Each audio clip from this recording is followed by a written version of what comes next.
recording. Okay, so welcome everyone. Thank you. I know that everybody's plate is full right now, but we thought that it was very important to hold this informational meeting because it is necessary to build capacity in the district. English learners is, they're not going anywhere. As a matter of fact, we have more English learners this year than in previous years. So it's important that everybody knows, what's happening, what are the different requirements for the program. So the first 2 hours of the meeting will be about the program and about different procedures and practices that we have in place already. And then we'll go over a few of the policies regarding English learners, and then starting at 3:30, then we'll have an overview of the summative ELPAC. Okay, so that's the agenda for today. And before we start, I know we always start with good things. So I was thinking about how hectic work has been, and and sometimes our personal lives are hectic as well. So let's start with good things. However, I just want you to write in the chat your favorite place to have a drink. Could be alcoholic or non-alcoholic, could be a cocktail, or could be a lemonade or a coffee. So your favorite place to have a drink, and forget about everything. What is that one place and that one drink that you can go to, and just for a couple of hours, forget about work and forget about everything? So just type it in the chat.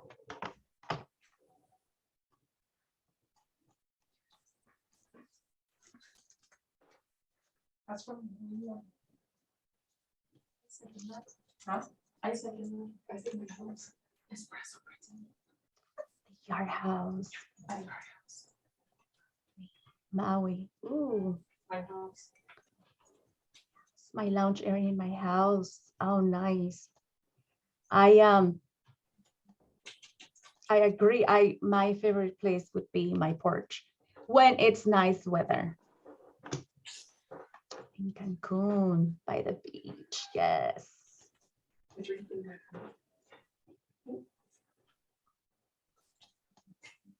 Okay, the Yard House.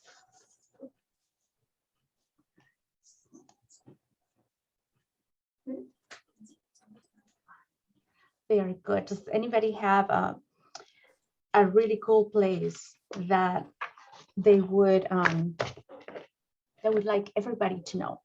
Because I have, aside from my porch, I have this place in Long Beach that is called the Gas Lamp.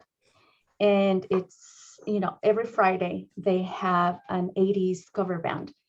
And it's just, I think it's the best place in the world. So whenever I meet someone, I always tell them about this place. So does anybody have any place like that?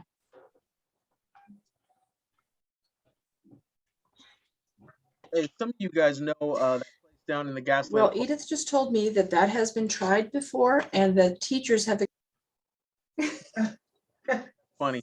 Does anybody know that place down at Gas Lamp in San Diego that does the tapas? I know you guys know there because you've been there, because I swear I've seen you there. Because I was right there next to you. I was right there next to you. Not cool calling people out like that, man. Yeah, no. Calling you out.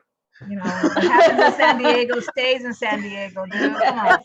What happens after work stays after work. You're talking about the Top Gun bar, huh? What happens at Avid Conference stays there, right? One right there. Oh. Oh man, would have remembered that song, and I could have remembered that song, and I was gonna sing it to you guys, but I'll let my Vapa self go. I'm gonna chill. Okay, well, thank you, everyone. so I have some new places to try. So let me just share my screen and share a little bit about me. Can you see my screen? Okay, so I realized that even though this is my third year with the district, I don't really know much of you. You guys don't really know much of me because then I started and then the pandemic started. So I just want to tell you a little bit. I have 4 beautiful children. They're all grown. I have 2 grandkids and they're just everything. And so they're like my whole world right now. And a few things that I like traveling, I like yoga, arts and crafts.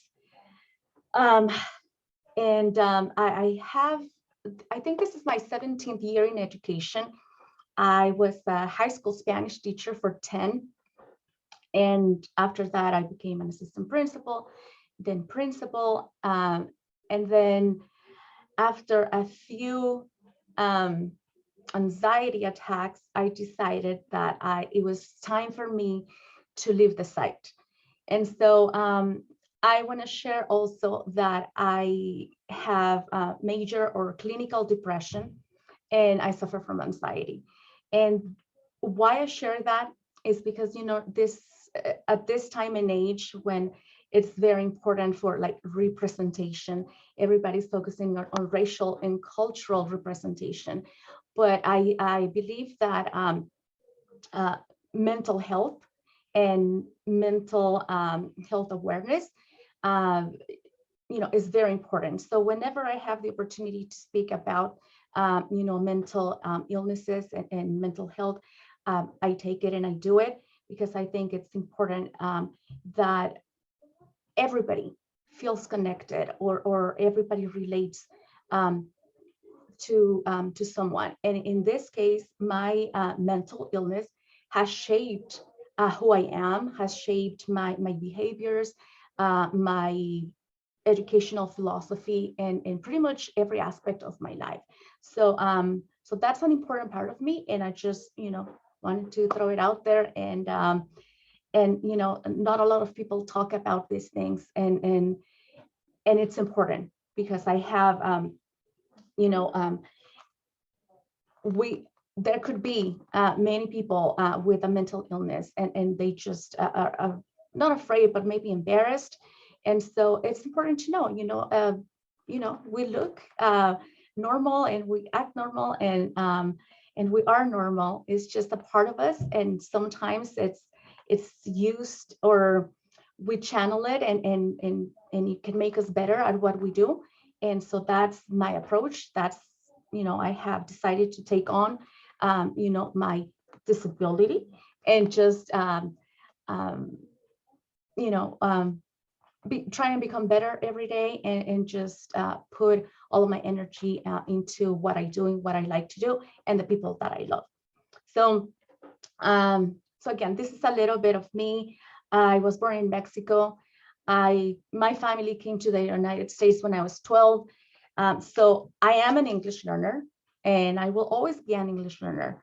So I'm very grateful to be in this position, and to be able to help shape the English learner program for our students. That's where my heart is. So let's see. So let's get into it. So I sent you the PowerPoint that we're going to use today, and we're going to start there. So let me share my screen again. Okay. So what is expected outcome for today's meeting is for you to have an understanding of the California EL roadmap, specifically principles 3 and 4, the different laws and regulations that drive the district systems and practices for ELs, and how you guys can promote and support them at your site. Okay. This is the agenda. This is what I have planned for today. I overplan, so don't get overwhelmed. We're gonna go at a natural pace, and we're gonna try to be as thorough as possible. If we don't get through the whole agenda, it's okay. My hope is that we can have these meetings at least once a month, shorter, of course. But it's just, it just to let you know what's going on in the EL world and the different things that we are responsible for. So again, don't worry about the agenda so much. We'll get to whatever we need to. So right here on the agenda, if you see the identification, assessment, monitoring, exiting, and the EL roadmap and the summative ELPAC training, those are the slides for those specific topics. Okay, so I was putting together the presentation, and after it was done, I realized that it was too much. And so I try to be as detailed as possible, as thorough as possible, just so that you can have this, so that it's a resource to you. Okay, so there are different documents that shape what the EL program is at the Lancaster School District. One of them is the English Learner Toolkit that is provided by the U.S. Department of Education. Of course, the English Learner Roadmap, and that is the state of California policy for educating English learners. And then we have two other documents that are very important. The rights of the English learners, and of course, educating English learners with disabilities. Okay, so again, the expected outcome for this section of the meeting is for you to lead and promote the moral imperative for effective educational practices for English learners. Okay, so an overview. I don't expect you to read the slides, and don't expect me to read an entire slide for you. I highlighted the most important or the key words that you need to leave this training with. It's the law. We have a federal obligation to meet these goals, and because we receive funds from the federal government. And so because we are receiving funds to run our EL program, then we have to meet certain parameters, right? So Title VI of the Civil Rights Act, it protects people from discrimination based on race, color, or national origin. And when we're talking about national origin, we're also talking about the language that they speak. Okay, so any student that is learning English is protected under Title VI. And this encompasses every aspect of education, academic programs, how we treat our students, the services we provide, counseling and guidance, discipline, classroom assignments, grading, recreation, physical education, and athletics, among other things. So the legal obligations under Title VI are to take affirmative steps to ensure that our students with limited English proficiency can meaningfully participate in the educational programs and services that we provide. So it's not only, okay, we're not going to discriminate you, you can be part of the curriculum and that's it. It's a little bit more than that. We actually have to take affirmative steps. We actually have to do something that is above and beyond just providing students with the general curriculum. We actually have to make sure that they can participate meaningfully. and removing the barriers. So some things that that have violated the requirements of Title VI have been where students are excluded from participating in programs or instructional programs just because they cannot understand or speak English, or when sometimes EL students are assigned to special education without having an actual disability. In some cases, English learners or students that have a limited English language proficiency are seen as less or as not being as capable of students that are native speakers of English. And also not providing an effective program for them to learn English as quickly as possible. Okay, also not communicating with parents in the language that they cannot understand is a violation of Title VI. If I'm going too fast, please feel free to type in the chat, slow down. If you have any questions, you can also write them in the chat, and then when we have a break, I'll go through all of that. Again, this is information for you, and it will be here for you. So I know it's a lot of information, but just remember it's here for you, all compiled. So if at any time you have a question, about the laws and the policies, you can always find it here.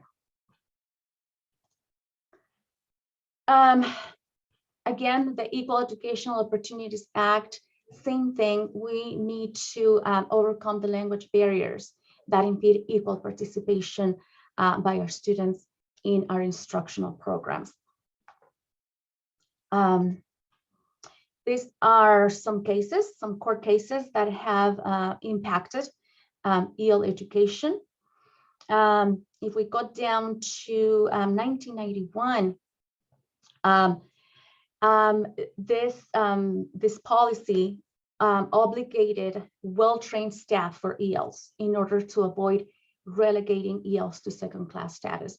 This is more common than we want.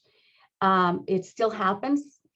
We sometimes see teachers that do not want to teach ELD, and so they allow their bilingual paraeducator to teach ELD, and so that's a violation, right? So we need to be aware of all these different things that are required for the program.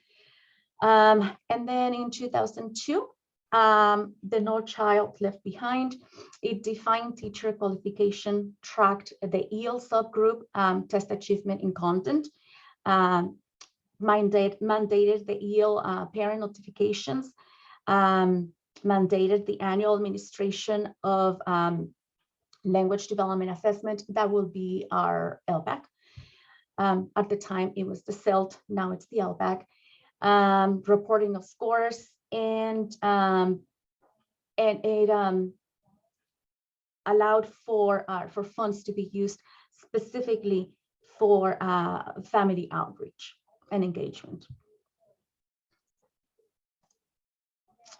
Okay, so now going down to California.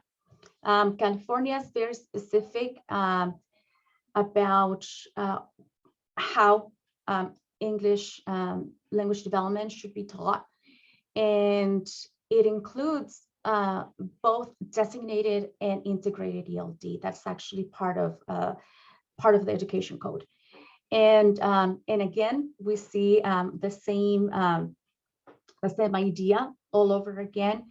We need to make sure that our students meet grade level proficiency in English, but also in the academic content in language arts, math, science, and social studies. Okay, so we need to provide access to the academic content standards. One way that we do that is by providing bilingual paraeducators. They are to help students access the core curriculum. Okay, that's why when we are talking about scheduling bilingual paraeducators, we always say do not schedule them in an ELD class. That's not the purpose of bilingual paraeducator. The purpose is to help students access the curriculum, the language arts, math, those things that they would be able to do if it weren't for the language barrier, right? And again, helping them become proficient in English as quickly as possible. Comprehensive ELD, that is both designated ELD and integrated ELD. Comprehensive ELD has to happen for every EL student, no matter the program they're in, no matter the school site they're at, if they're in SDC or resource or in independent study, wherever they are, if a student is designated as EL, they must receive comprehensive ELD every day. Designated ELD is instruction specific based on the California ELD standards, and it should happen at the very least 30 minutes every day. Every day. Again, no matter where the student is. And then integrated ELD is instruction in the content area in tandem with the California ELD standards. So it's teaching using SADAI strategies, is teaching in a way, your content in a way that is accessible to students with limited English proficiency. And again, and it's fundamental and non-negotiable. The California English Learner Roadmap, you probably heard me before refer to the EL Roadmap or Jordan. It's the California policy. It's like the umbrella of every other regulation and law and policies. It's an umbrella. It covers everything from the structures that we have in place, the procedures, the practices, to the culture, to the mindset that we have about English learners, and whether we see them as a burden or whether we see them as assets that can bring a value to our schools and to our life and in our culture. Okay, the premise is that all ELs have the right to an education, have the right to access the core curriculum, and we are legally obligated to provide support to the students to overcome the language barriers and to develop full proficiency in English. It's a policy that that places ELs at the forefront, and it identifies every single educator as an important part of EL education. And so I'm going to stop right here for now. Are there any questions, any ahas, anything that you would like to share? You can put it in the chat. You can unmute yourself, or we can keep going.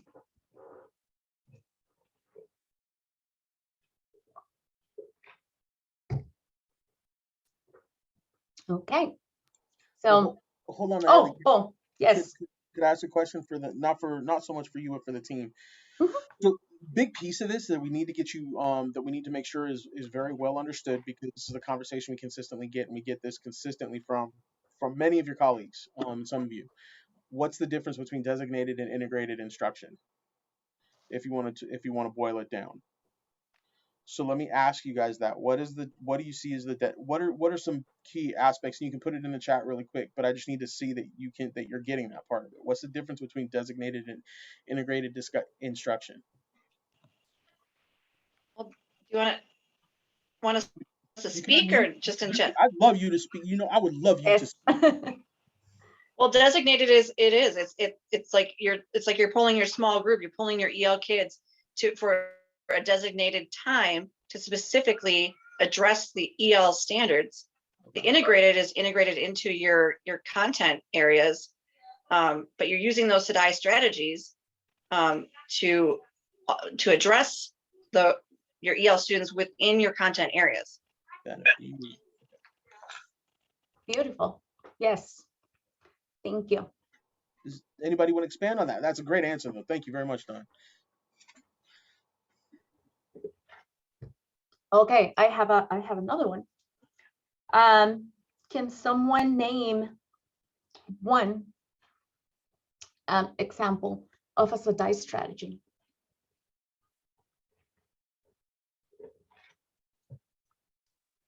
Realia, did you say a SEDI strategy? I'm sorry.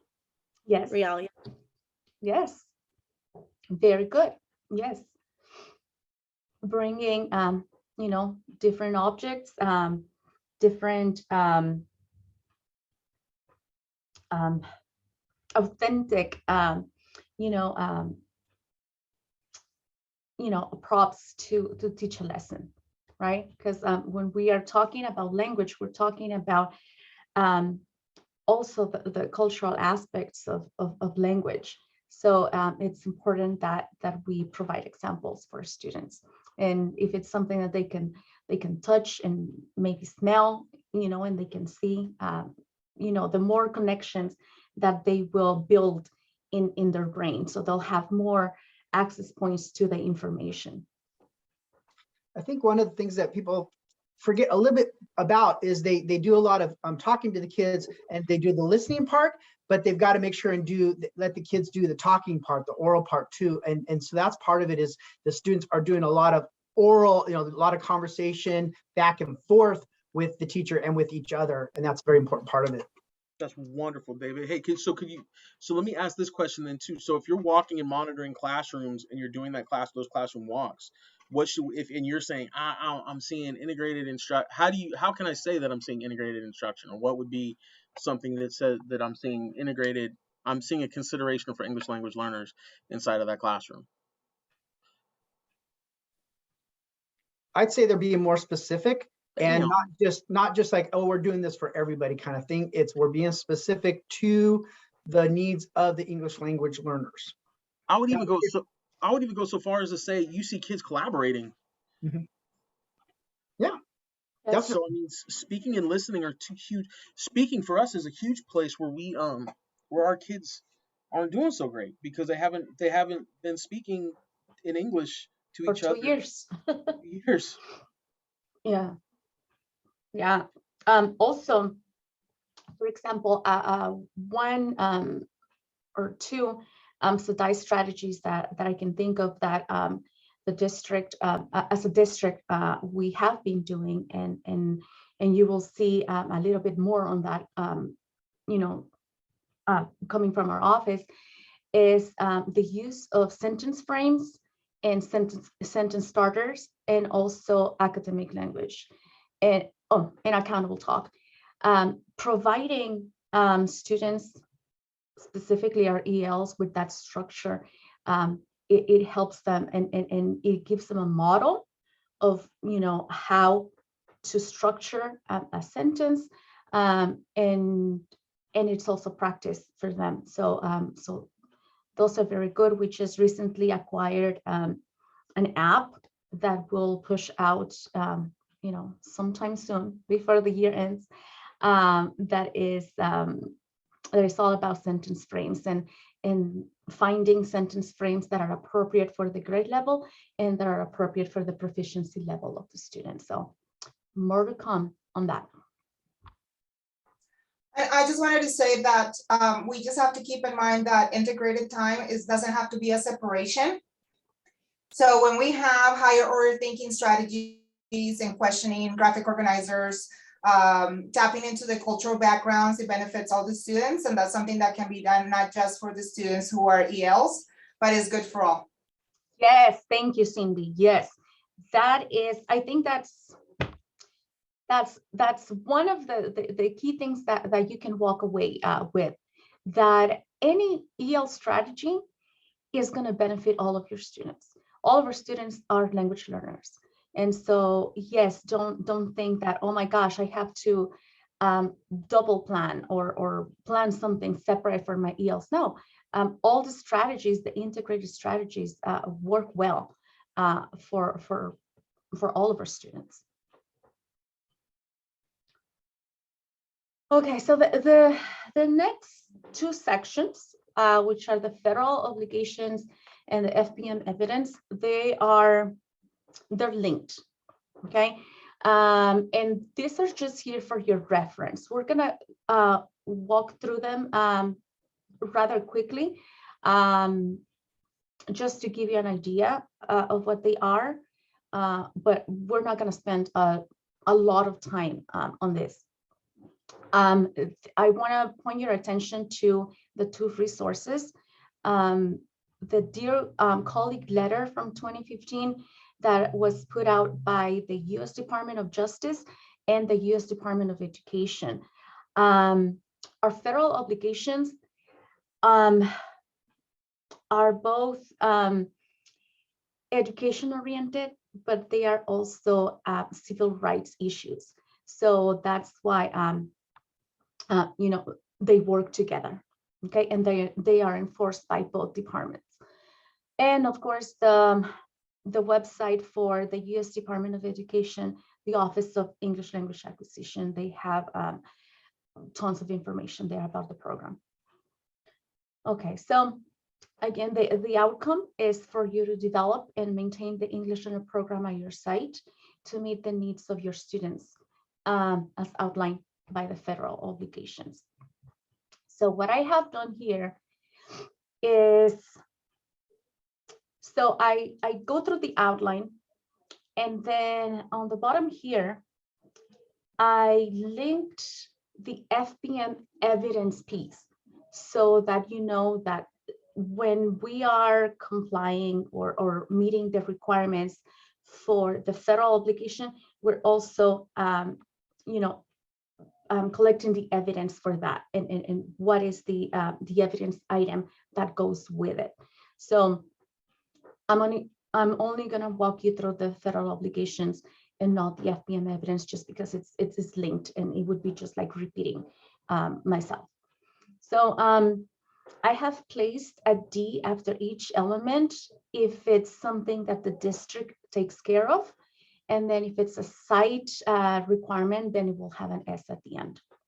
So when we are identifying and assessing all potential EL students, there are several things that we need to do. We need to let parents know in the student handbook that if the student is identified as a potential English learner, that we have a responsibility and an obligation to assess the English proficiency of the student. Why do we assess the English proficiency? Because we are required to provide language services to students that need them. So that is the whole purpose, just providing those services. So we have that information in the student handbook. We also have the home language survey, and that is how we actually identify potential English learners. And we'll talk a little bit more or specifically about the HLS after the break. But it's a document. It has 4 questions about the language that the student or the adults in the family speak at home. If the language spoken at home or by the student is any language other than English, then we have to assess the student. We are mandated to assess that student. There is no opting out. Parents cannot say, I don't want they can say they don't want their student to test, but we have to test regardless. There's no waiver, no opt-out form for that. We have to assess the student, and we have to do so within 30 days of their enrollment. And then after the student is assessed, then we have to provide parent notification of qualification or non-qualification. But all of that process, that is done by our program at the district office. And then once we identify our English learners, then we have to provide them with a language assistance program. So we have, once they are in the language assistance program or the EL program, we also have to notify the parents every year that the student will continue in the EL program. We have to give them their ELPAC level, and we also have to provide them with their reclassification criteria. And that's done by the district. The second bullet point, EL student schedules with an ELD course. That is done by the site, and I believe that is done by the school secretary. And this year, I know we made a big push to have that happen. This morning, I checked a few schedules, and I did see some students that still didn't have an ELD section. That is, again, even though the student might be in an ELD class or might be receiving designated ELD, if it's not in a student's schedule, then it's very hard for us to prove, to the state or to the federal government that that student is indeed receiving ELD, and this is a federal obligation, right? So it's very important that you talk to your secretaries and that you make sure that every single student that is designated as EL has an ELD course in their schedule. And I will show you later on an example of two schedules, one with the ELD course and one without. So again, that's a site. You have to talk to your secretaries. The secretary, once they enroll those students in their sections, they have to make sure that if the student is EL, they also have an ELD course. Site, again, daily designated and integrated ELD by adequately trained teachers. And then we have the parent notifications of LTEL and at risk of becoming LTEL students. That is done by us. You don't have to worry about that, maybe just distributing the letters, but we provide the letters for you. Providing intervention for LTELs and at risk of becoming LTEL students. Those are interventions that are provided by the site. And equitable access to the core curriculum through integrated ELD and the bilingual peer educators. Again, that's a site obligation. If you don't have a bilingual peer educator, you have to put in your PR. Okay, you have to do all of that work and get your bilingual peer educator. We just got like 5 new bilingual peer educators. So if you put in a PR a few months ago and you still don't have one, make sure that you get in contact with HR because they have been filling those positions. Staffing and supporting our EL programs. Teachers with EL authorization, that's the district, that's an HR department. Train administrators to evaluate teachers' effectiveness in teaching EL students. That's something that we are trying. We are putting out, various professional development opportunities every month in the EL newsletter. District approved curriculum for ELD.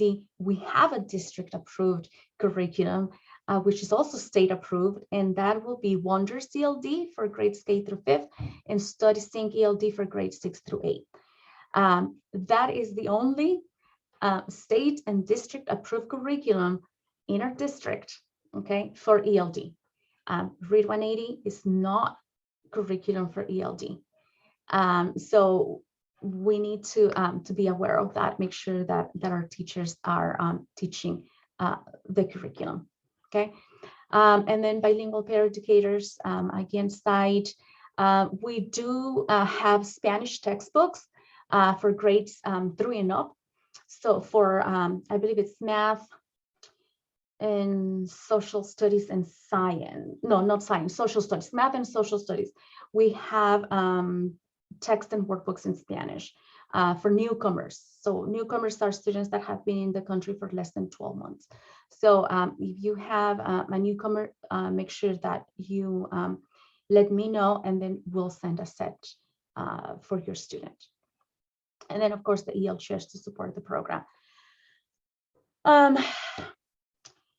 This one right here, you know, just providing meaningful access to our EL students for anything that's going on in at your site. A magnet program, counseling services, gifted, online or distance learning, performing or visual arts, athletics, anything that is happening at your site, they just, it needs to be open for ELs. Avoiding unnecessary segregation of EL students. They, other than ELD, okay, designated ELD, you cannot segregate your students. You cannot put, you know, you cannot have a physical education class only for EL students or an art class only for English only students. Just, you know, that kind of thing.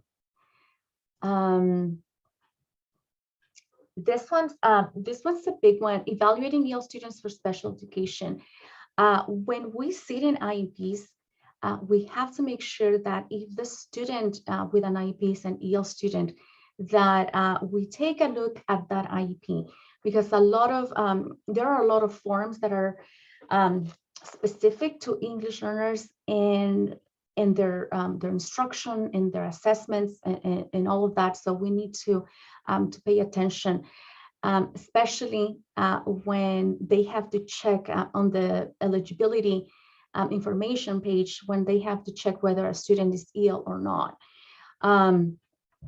I have seen a lot of IEPs that have the student as an EL when in reality the student is EO.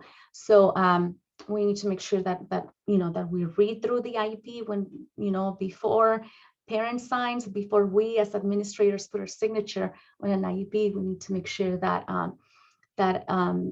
if the student is EL, that we are covering everything that we need to. Naili, can I just Yes. add something to this, please? Yes, What you go just ahead. said is so crucial, because everything that we do, and prior to this, Naili had mentioned about identifying those students in PAL school in SIS.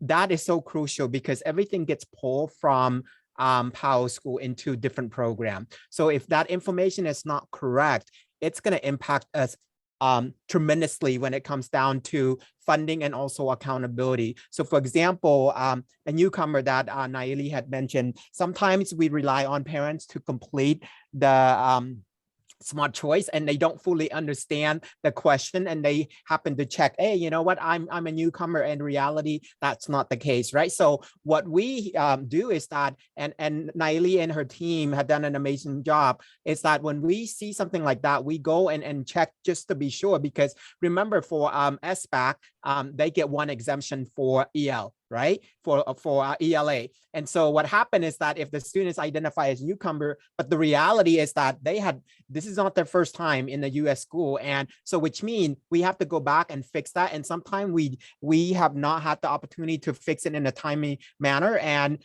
created an issue for us, because now we just miss that student completely, right? Because with I know Nayeli's going to talk about the ELPAC later on, but I just want to hit this really quickly, is that with ELPAC there is no 95 minimum participation rate. It's 100%, right? So that's why it's really crucial. We're asking everyone to, you know, take a look and making sure that those students are identified correctly in the system, and that system is Power School, because everything's get pulled from Power School. Yes, thank you, Sam. Yes, especially for assessments, for CASP and ELPAC, reviewing those IEPs is crucial. First of all, the designation. If the student is ECL and is marked as EO, then that's not going to generate an assessment for the student. And if the student is marked as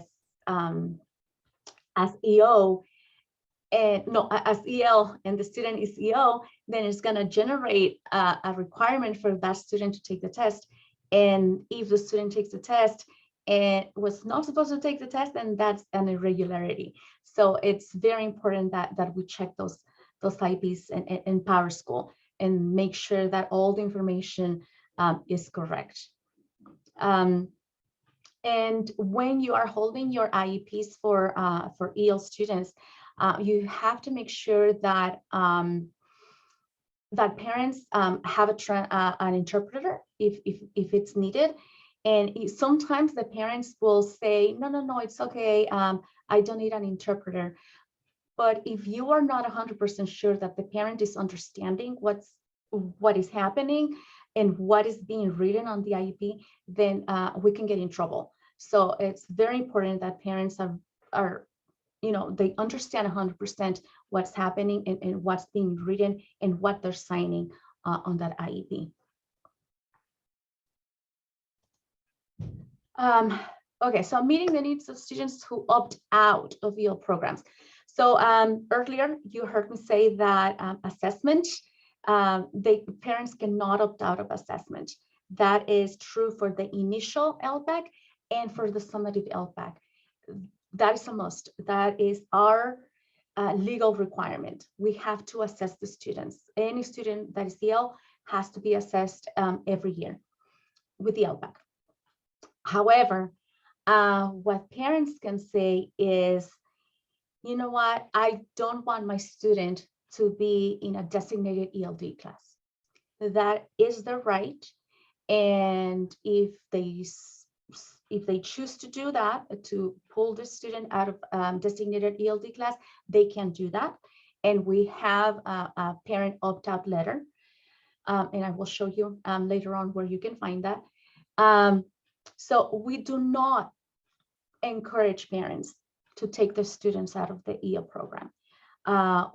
We try to talk to them and make them see the advantages and the benefits of having the student in the EL program and receiving daily designated ELD instruction. If after talking, and it's very important that the administrator has this conversation with the parent. And after you have that conversation, if the parent still wants to pull the student out of designated ELD, then they can sign the form, send it to the district, and we file it. But they have to understand they will still be assessed. Now, we also have a responsibility with that student.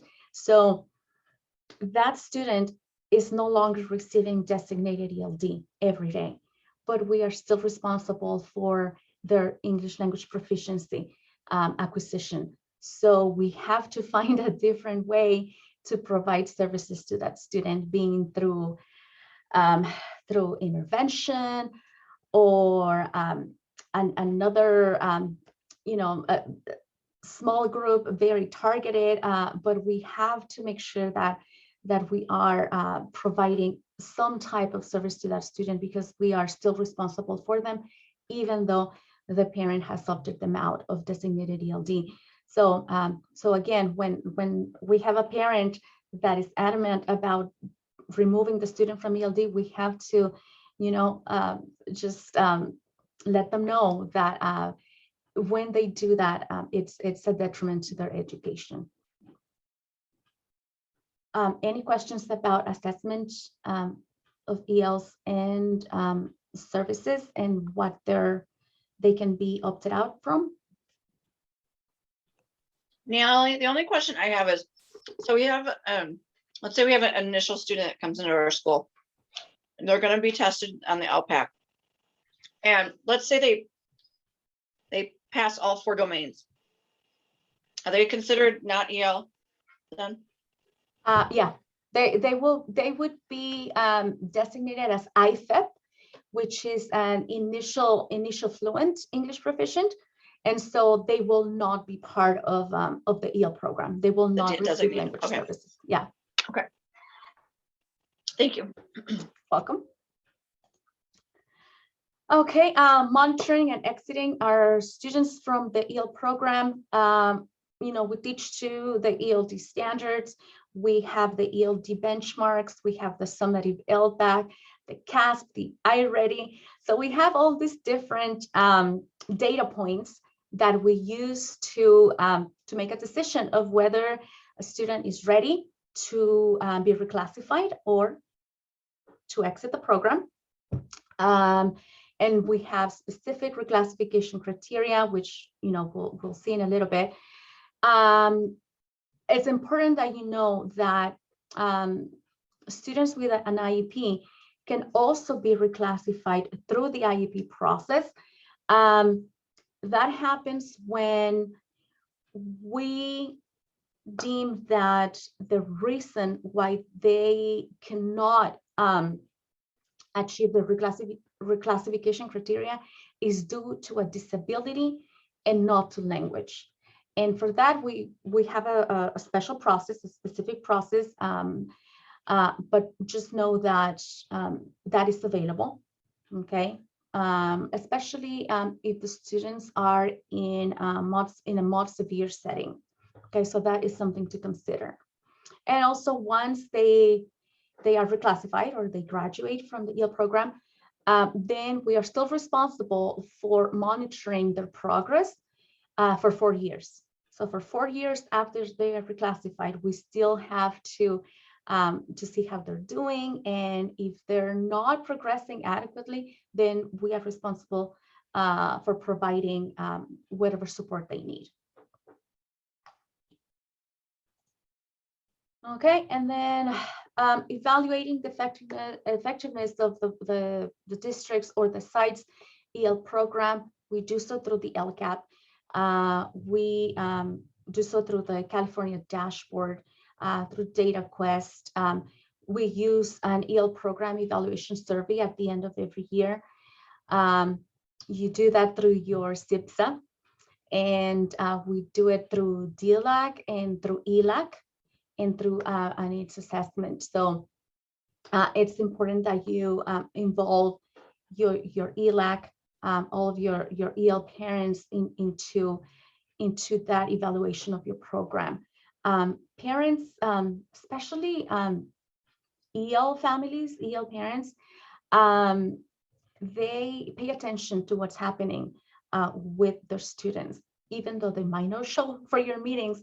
But if you do an outreach and you try to really talk to them and ask them about the program and how it's working for them and their students, they'll tell you they pay attention. And so, and then ensuring meaningful communication with your parents. You know, the district, we put out an EL Families newsletter. We also hold DLAC meetings. We have a district EL website. We have social media with Spanish translations. And so it's important that you engage them and that you provide information for them in the language they understand. Now, I know we have some languages that we just don't have, you know, the staff that speak those languages. Good thing is the majority of our families and our students are Spanish speaking, but we are trying. We're working with HR to see what we can do to recruit, different people that can speak other languages. So that is federal obligations and FBM. So we are going to take a quick break, 5 minutes, restroom break, and then we'll come back and I'll walk you through two different procedures that we follow, and then we'll go from there. Sounds good? So it's 2:43. Let's be back at 2:48.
Okay, so we're back. It's 2:48.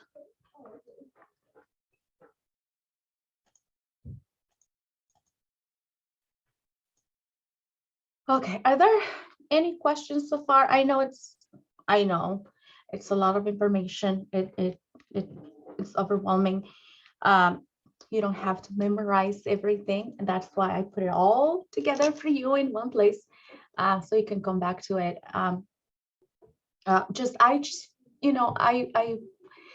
want you to have the information, because sometimes we have those parents that they just want to do whatever they want to do, and so having specific the law and policies there for you to have a conversation with a parent really helps. Okay, so professional learning. I created a lot of different slide decks with different topics or different things that we do in the EL program, and they are all in Ignite. And then we also have some modules that were created by some teachers in the district, EL specialist or the EL design team. And those are really good because they actually go into ELD instruction, integrated and designated. So you can find all of those in our Ignite, a professional development program. But you can also find those in our English Learner Google Drive. So they're all stored in there. You can find all the slide decks. You can also find articles and different publications. So if you see a teacher, someone in your staff that needs a little bit of professional learning, you can always refer them to what we have. We have a small library of PD modules that can be very useful. So I invite you to check them out and see if there's anything that you think would benefit your staff. You can assign them to specific teachers, or you can use them on a Pink Tuesday for a site-wide training. And I also add a lot of different PD opportunities in the English Learner newsletter every month. And those are outside of the district, but most of them are free. And again, if you see that there's a need for a teacher to improve their practice, you can always, highly recommend that they attend one of those trainings. So just keep an eye out for the EL newsletter, and also check out our small library of learning modules and forms. So in our English Learner Google Drive, we have a lot of information, and sometimes people don't know that it's there, but it is. And it's not a shared drive, so you need to go to your Shared With Me folder in your Google Drive, and then you will find all different types of information, information about ELPAC, about DLAC, about ELAC, our newsletters from previous months and from previous years, program information, just a bunch of stuff. It's a lot. But I mean, if sometimes you are looking for something specific, you might want to check the Google Drive. And also there's a folder with the forms that you will need the most. And so I sometimes you get a lot of different questions from parents or from staff or from students. And so if you think of something that you need an answer to, please feel free to add it to our frequently asked questions Padlet. So the Padlet right now is empty. So it needs questions. Okay. So feel free to post your questions there. It's anonymous. You don't have to put your name. Anything, any doubts, anything any concerns about the EL program, just post it there, and then I will go and answer all of your questions or find the answer for you. And it doesn't have to be today. It's gonna be there. It's gonna be like shared knowledge. So if you think of something later on, just go back to it and put the question there. And that I hope it's something that will benefit everyone. Okay. So that is that. And now I want to show you. So this is our identifying and assessing potential English learners. So I am going to go over this. So this is one of the learning modules that you can find in our small library, or that you can find on Ignite. So if there's something that that you think someone in your staff will benefit from, just tell them, oh, you know what, you should complete that that learning module. Most of them are like really short, so they can be completed in like 15 minutes or less. So I want to talk to you about this because it's important, and I know we have a lot of questions. We always get a lot of questions on this. So the enrollment process. So, and again, I mean, I hate to be, repeating myself with the federal obligations and the state laws, but the EL program is just all about what the law says. And so, the district, we are required to identify English learners in a timely manner, so that we can provide services. That's the whole point, just so that we can provide the services that they need.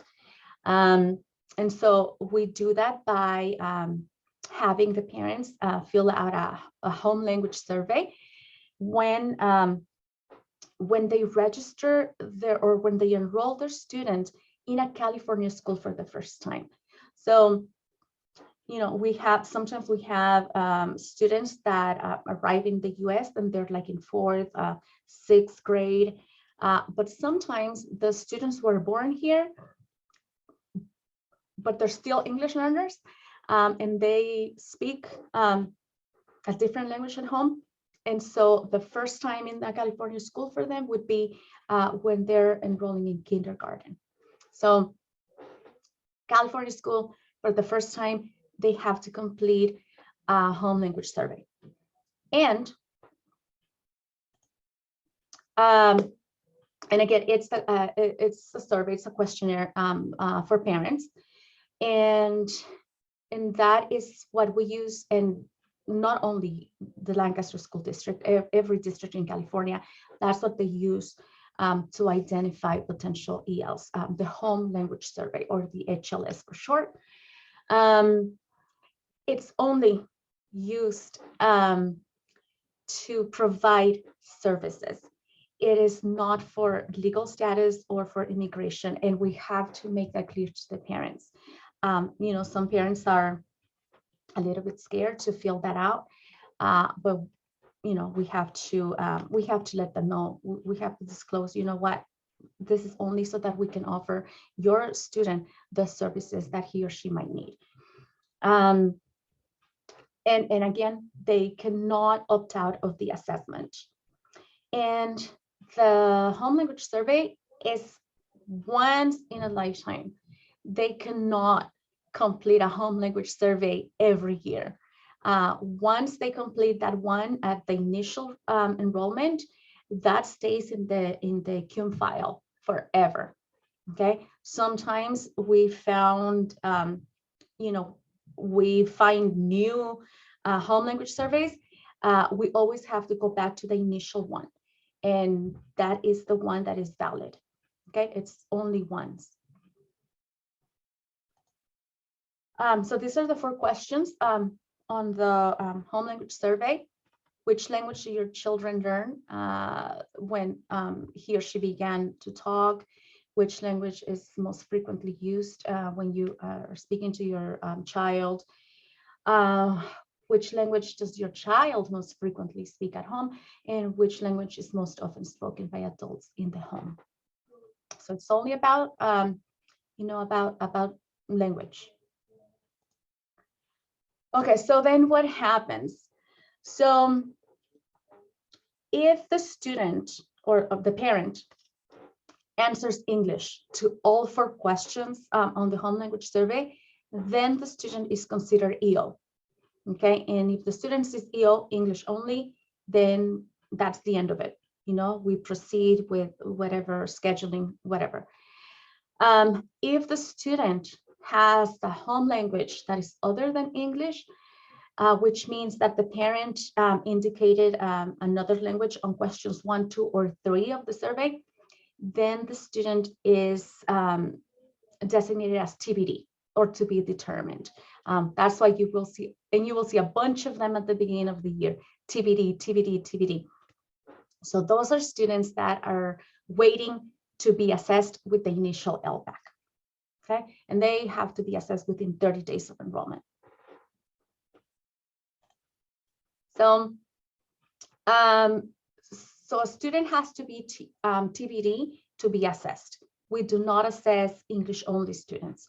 That would be an irregularity. They have to be TBD. And so we use, in California, we use the ELPAC. The initial ELPAC is what we use for the TBDs. And once the student is identified as EL, then they have to take the summative ELPAC every spring.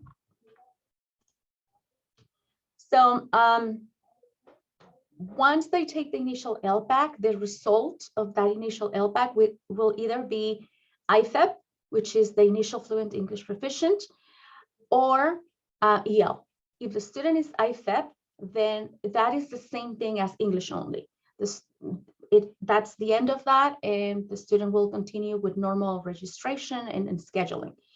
If the student is EL, then the student will be placed in the EL program. The student has to receive EL services, which include designated and integrated ELD every day. And this is how it goes. Every student, regardless, every new student has to fill out a home language survey. Okay, if the home language survey says that the student speaks a language other than English, then they are considered TBD and they have to take the initial ELPAC. From there, they can either be EL or IFEP. IFEP is the same thing as English only. Okay, and they go to the regular instructional program. An English learner will be in the EL program until they are reclassified. And once they are reclassified, again, they go back to the same regular instructional program as EOs or IFEPs. And that is how we identify students and how we assess them. And resources are found here, and links to our Drive, to our website, and to our Facebook page. When you complete this module in Ignite, because you have to submit an evidence of learning, participants will take the assessment here, and then they have to upload a screenshot of their score, and they have to have at least an 80%, so that it counts. Okay, so that they get like points or whatever badges, little badges in Ignite. look at the time. Okay, so we talked about identifying and assessing. So what happens once the student is in the EL program? How do we know when the student is ready to be reclassified? So we use different data points, the iReady, the ELD benchmarks, the Summative ELPAC, the CASP, you know, any tests that that we have district-wide to see if the student is ready. And so this is the district's reclassification criteria. Okay, this reclassification criteria is board approved, and it's just it's there. It's what needs to be, so that we don't so we're not subjective when we're looking at students. The item number 1, the ELPAC score of 4, that is the only state requirement for reclassification, that the student has to score a 4 on the ELPAC. The student can meet criteria 2, 3, and 4, but if they don't have a score of 4, they cannot be reclassified. We use a teacher evaluation, which is the teacher input form, and that is just a recommendation whether the teacher thinks that the student is ready to be reclassified or not. We consult with the parent. 99.9% of the time, we just let the parent know that the student will be reclassified, and you know, they agree and they're happy, and so that's it. And so we, on a normal year, we use the CASP ELA scores, and they have to score 3 or higher. We haven't had CASP scores for a while, so we have been using iReady scores. And if the student is reading at grade level, then they're ready. Okay. And if they have met every other criteria in the reading at grade level, then we say, you know, the student, they should not be in the year program anymore. Any questions so far? I see something in the chat. Nayeli, can you address how long do we have to monitor those students who have been reclassified? Because even though they get reclassified, we are still having to monitor. Can you share that information, please? Yes, it's 4 years. So for the student is reclassified, the 4 following years, we still have to look very closely at the iReady scores, CASP scores, and grades that they're getting in their classes. If we see that the student is not doing that great, then we might want to have we might want to provide some type of intervention for that student. So it's 4 years. So what does reclassification look like? We do this through elevation, and so the EL chair will identify the students that are eligible for reclassification. Now, thanks to elevation, elevation does that for us, okay? So we just log into elevation, and then I have arranged your dashboard so that whenever you have students that are eligible for reclassification, you will see it right when you log in into elevation, okay?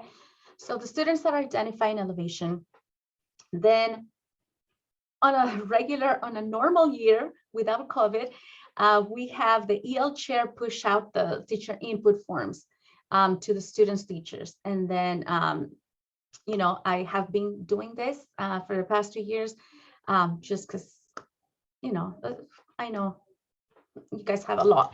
So the forms are pushed out. It's an electronic form. So the teacher receives the form in an email. They log into elevation, they complete the form, and I will show you a sample form later on. And then they submit it online. And then once And then the EL chair is supposed to not to collect because they're electronically submitted, but just to make sure that the forms are completed and submitted on time. Then once the forms are submitted, then admin can have that meeting with the parent.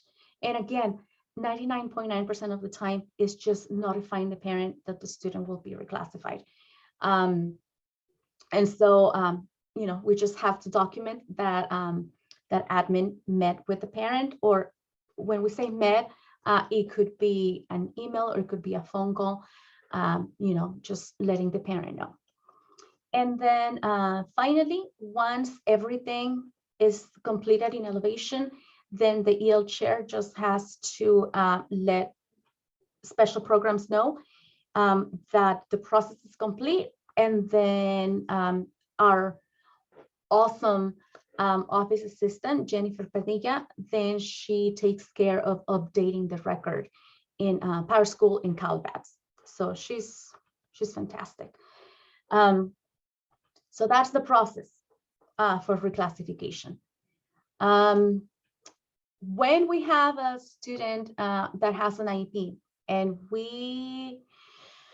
the student has not reclassified, has not been able to meet the reclassification criteria, and we know for sure that it's due to a disability, then we can use this process instead. Okay, so the case manager has to schedule an IEP team meeting, have to include the parent, and if appropriate, they can include an EL specialist. That could be me or any other person that specializes in EL. So they schedule the team, they meet, and then they follow the EL SPED reclassification worksheet. And that is a special document that is found in SACE. And you know, it's created and it's used by the SELPA. So they have to use that worksheet, so they complete it during the meeting. And then the case manager has to update the IEP pages. They have to update the structure notes. The structure notes have to say that the team met and they discussed reclassification, that the team agrees that the student should be reclassified at this time. And then, of course, they have to make sure that the information eligibility page is correctly filled out. And then they have to change the designation of the student on the information eligibility page from EL to redesignated or reclassified. And they have to update the statewide assessments page because they will no longer be taking the summative ELPAC. So they have to remove that indication of the test. The case manager numbers all of the different pages. Admin will collect the signatures and authorize the IEP. And then the case manager scans the entire IEP, including the signature page, the structure notes, the EL SPED reclassification worksheet. They scan everything to special programs. And then once we receive the IEP, then again, our awesome office assistant, Jennifer Padilla, then she does that. She updates the record again in Calpax and Power School. So, and I have a learning module in Ignite specifically for writing the IEP for English learners. And it goes through every page that needs to be filled out. You know, it highlights all the fields that need to be completed and how to complete them. So check them out. And then again, you know, once the students are reclassified, we have to monitor for 4 years. We do so through course grades, through our RFEP monitoring forms that we send at the end of each semester. So as an admin, you need to make sure that your teachers are completing those forms on time. You know, we send them with 14 days, 14 days in advance. So so they should be completing those forms. You know, there's really no reason why they should wait 14 days to fill them out. And so 4 years, remember. And then this is, again, this is our flow chart for RFID monitoring. The EL chair on a normal year will push the forms out to teachers, and then the teacher receives the RFID monitoring form through their email. They log into Elevation, they fill it out. Then the EL chair makes sure that the form is completed, that it's submitted.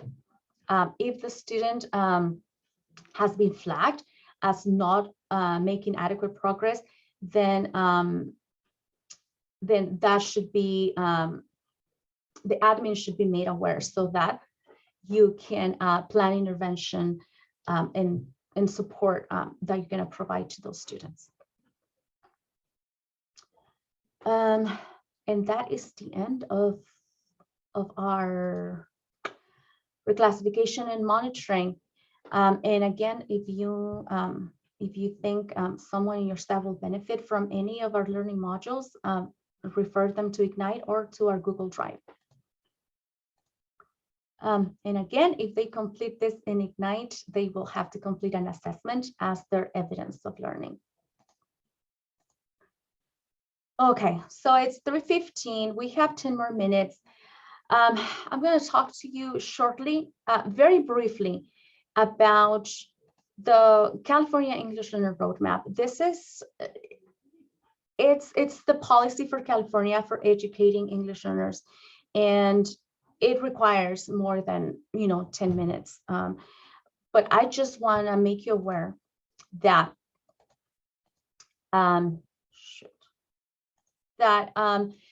just an overview so that you know what I'm talking about. The roadmap has 4 principles, and they're all interrelated. Principle 1 is about the way we see, the way we value our English learners, the way we communicate with them, and the way we communicate with their families. Principle 2 is all about instruction. Principle 3 is about system conditions, and principle 4 is about alignment and articulation. So everything that all the information that I provided to you today, including identification and assessment and what was the reclassification and monitoring, all of that falls into principles 3 and 4. And so that's it's good for you to know. Okay, principles 3 and 4 are structures, are systems, or procedures. That would be 3 and 4. Then we will need a training or a meeting to talk only about principle 2, which is intellectual quality of instruction and meaningful access. And then principle 1 is more of a mind shift.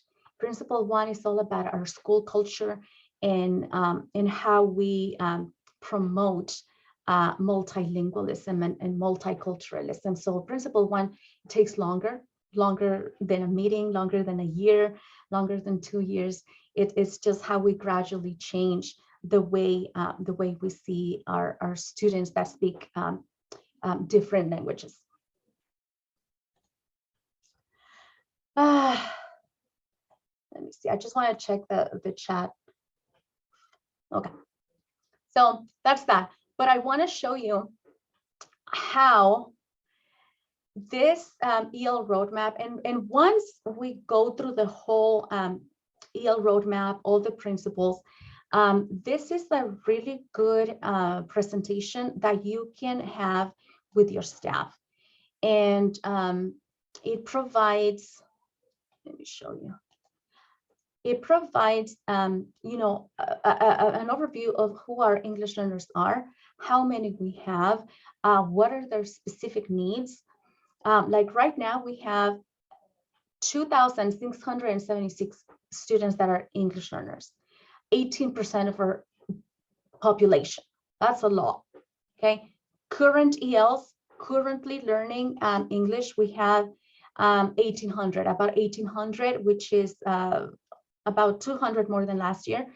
And then we have 800 that have been reclassified, but again, that are within those 4 years after reclassification. So we are still responsible for them. And so if you look here on this donut chart, we have 800 of our EL students are,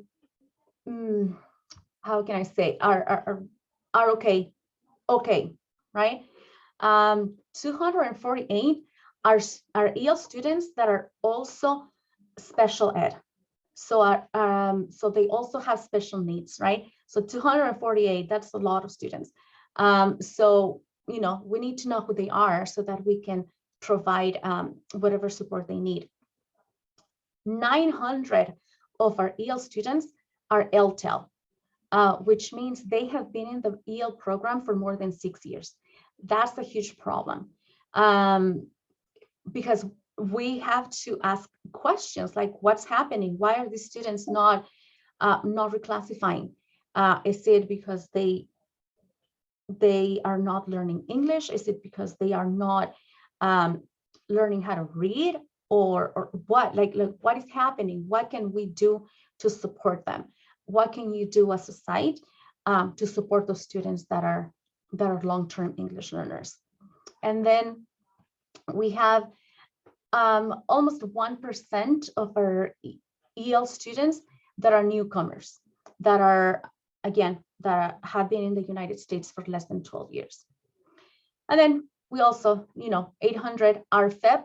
These are students that have been reclassified. However, when you look at your California dashboard, they are included into your school profile and your report. So you have to make sure that, again, that they are doing well. Okay, I have this chart here. This tells you how many RFEP students you have and how many EL students you have per site. And then just to give you an idea, in a regular class, you know, of about 30 students, you will have at least, or a teacher will have at least 6 EL students in any given year, 6 students that need special support. From those 6 students, 3 of those will have a learning disability. So, so those are students that we really need to know who they are, and hold you know, your staff accountable for those students. And this is an example of the information that is reported on the California dashboard. The latest information we have is from 2019. You know, 2020, 2021, because of the pandemic, nothing's being reported. So this is the latest information we have. You can see in this this bottom chart right here, math data. Our English only students are 86.8 points below the standard, but our current English learners are 117 points below, or at least they were in 2019. Okay, your reclassified English learners are actually 51.3 points below standard, so they are actually doing better in math than our English only students. And then in language arts, our students who are English only, they are 47 points below, but our current English learners are 109 points below. And our reclassified English learners, they are only 5.1 points below standard. So research actually shows that once an EL student is reclassified, they will outperform any other student group. So you know, that is the fight. We just have to get our students ready. We have to get them to, you know, over the hump and get them reclassified, because once they do, it's just they soar. So we have to, you know, we have to be mindful of that. And so, so again, if you want to, once you have been better informed about the California EL roadmap, then this is a presentation that you might want to share with your staff. It includes self-reflection and leadership team reflection. So it's a good one, just so you know. Okay, so I have given you so much information and I feel a little bit bad. So let's take a break, a 7-minute break, and then we'll come back at 3:30, and then we are going to dive into the summative ELPAC, okay?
Hi, Jennifer. We are actually taking a break.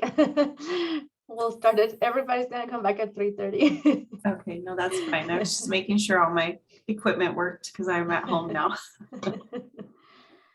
Ay, it's been a long day.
Okay, so it's 3:30. I know you're all tired and tired too. It's just a little bit more. It's 3:30, so we're gonna get started. Welcome to those of you that are just joining us. This is the Summative ELPAC training, and so I'm gonna ask you to please sign in. I have added the signing link. You can find it in the chat. And please sign in because this is our record. Remember, our EL program is just about the most I don't know, regulated or that we have to have evidence for, you know, of all the programs. It's just EL is it's a lot of requirements, a lot of different laws that we have to abide by. So please sign in. I will add the signing link later on for those that may join a little bit later.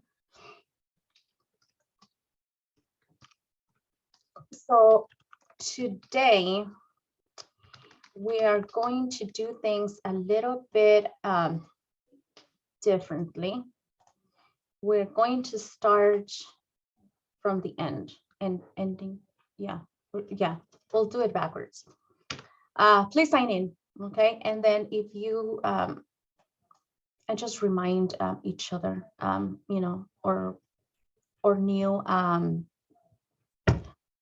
new participants to sign in, please. And then please, if I forget, please remind me to add the signing link again. Okay, here we are, Summative ELPAC. Oh, okay, let me see. We are gonna start with the planning because I know that's important and that's probably what's on your mind right now. So let me make this bigger.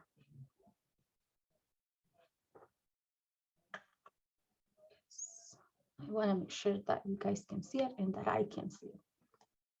Okay, can you see my screen with the document? Yeah, okay. So, like I said, we're gonna start backwards. We're gonna start with the planning and how to schedule it, and then we'll do the overview of what the ELPAC is and how to administer. So take notes. Although this document is available for you, I will also put the link in the chat just so that you have.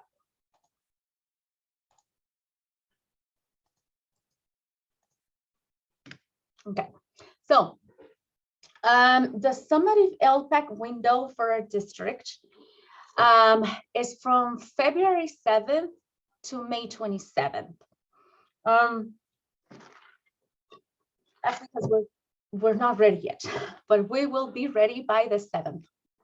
And then the window actually closes on the 31st of May, but we need to get things ready. We only have one person that is responsible or that usually does all the packing and all the paperwork that goes with it.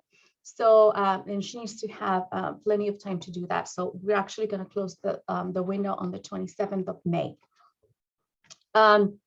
So the ELPAC has 4 domains: speaking, listening, reading, and writing. The speaking domain is administered one-on-one. It has to be one test examiner and one student.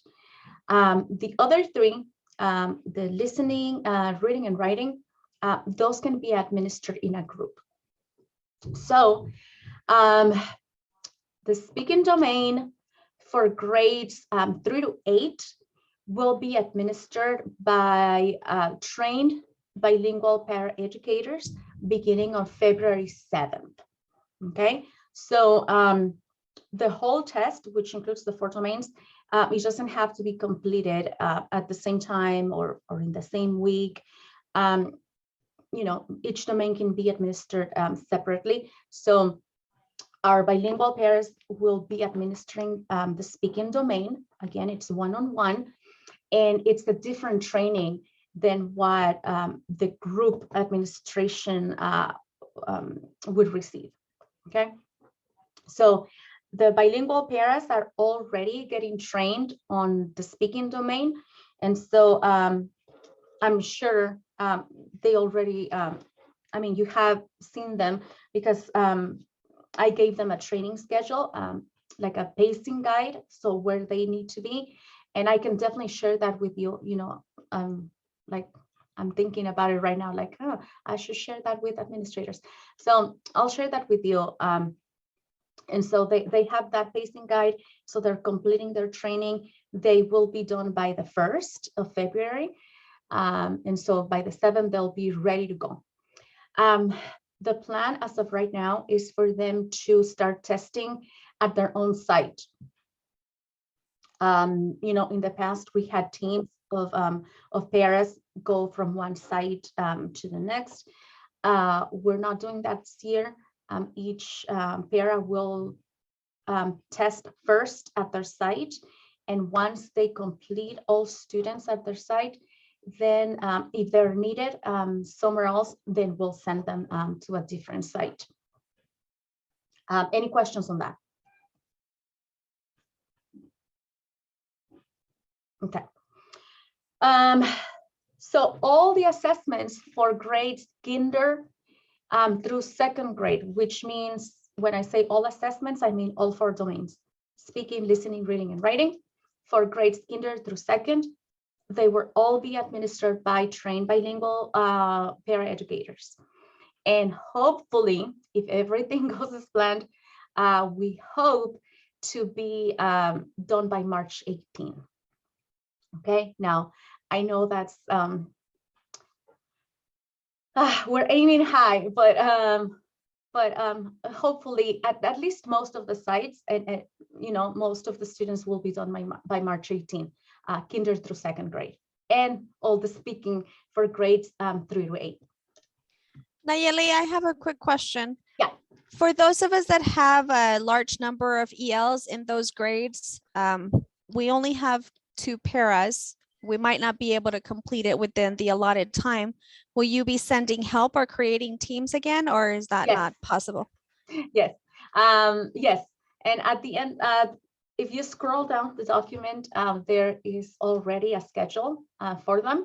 And so you will see that, yes, we are sending help, you know, to Linda Verde, and also to Lava, and also to Sierra, I think Sierra, and another site, because I know some sites don't even have a bilingual para. So we're taking all the different situations at the different sites, and we're taking care of you. So because of that reason, most bilingual paraeducators should be available for student support by March 28. So at least, no, I think most of them will be available after March 28. So after that time, you know, they'll be able to support in the classroom, or maybe be proctors if needed. And I'll talk to you a little bit more about that. So bilingual paraeducators, they cannot administer any of the group tests for grades 3 to 8. Those are going to be administered by teachers, by trained teachers. So they cannot administer any of those group tests, but they can be proctors, okay, which means it's just another set of eyes in the classroom walking around. So the listening reading and writing domains for grades 3 to 8 will be administered by trained teachers by May 27th. So when you want to administer those assessments is up to each site. We're giving you the window February 7th through May 27th. I know you have to coordinate with your CASP administration. So whenever is more feasible for your site to complete those assessments, we'll work with you. Okay. The ELPAC is administered by grade spans. So we have one test for grades 3 to 5 and one test for grades 6 through 8. So there can be a combination of grade levels as long as it's within the grade span. So if you don't have a lot of students in one grade level, you can combine grade levels, as long as they're within the same grade span. Just because there's the test is a little bit different for each grade span, and the scripts that have to be read are, they vary from grade span to grade span. Only EL students that are taking the test can be in the testing room, okay, just like CASP. Students can be tested in groups of 20. If testing more than 20 students, you will need a proctor, okay? So you can test up to 20 students with just one teacher. If you have more than 20, you need another set of eyes, and hopefully by then, by the time you schedule your ELPAC at your site, your bilingual para will be back, and then you can have that para be a proctor. But anyone can be a proctor. They do not need to be trained. It's just another set of eyes. For remote testing, which is specific to LAVA, groups of no more than 10 are recommended. Just because remote testing, you're limited. I think you can only see 10 students at a time. So that's what we recommend, or that's what ELPAC recommends. But that's only for LAVA. And speaking of remote testing, the only students that are eligible for remote testing are those students at LAVA. Okay, so if you have students at your site that are requesting remote testing, it's not available for them, only for students at LAVA. Each domain takes about 40 to 60 minutes to complete. Most students are done within 20 to 30 minutes, but just to be safe, I would, I would schedule, over schedule, right? But yeah, most students are done within 20 to 30, but I don't know, plan for 40 to 60. The ELPAC is computer-based, and it uses the same interface as CASP. So if you have administered a CASP assessment before, you're not doing anything new. Same thing, same process, you log in the same, you can even log in through the casp.org website. The only thing that's gonna be different is the test that you select, okay? But it uses the same interface as CASP. Each student will need to have a Chromebook, obviously. And they will also need a login card. The CPSs have been creating the login cards for CASP and for ELPAC for the last couple of years. So just have them, talk to them in advance and have them print those login cards by the time you do your assessments. So if they can have the login cards printed and ready to go by the February 1st, I mean, I think that would be a great time to have those ready. And then when you're thinking about how many teachers you're going to have administer the test and who's going to be your site coordinator, we actually need you to provide that information to to us by completing the form that is here attached. This Google form was created by Dr. Goins, and so he really stressed the importance of filling that form out, because we, for this year only, Sam and I will be training your teachers. And so we need to plan, and we need to plan ahead. So we need to know how many teachers will be administering the ELPAC and who will be your ELPAC site coordinator, so that we have a point of contact. So once you have that information, please add it to the document that is on this document. And I know there must be a lot of questions, so let me just show you the information that we already have, so that it can give you an idea. So let me show you the kinder through second schedule first. Okay, so this one, so we have it we have different tabs at the bottom.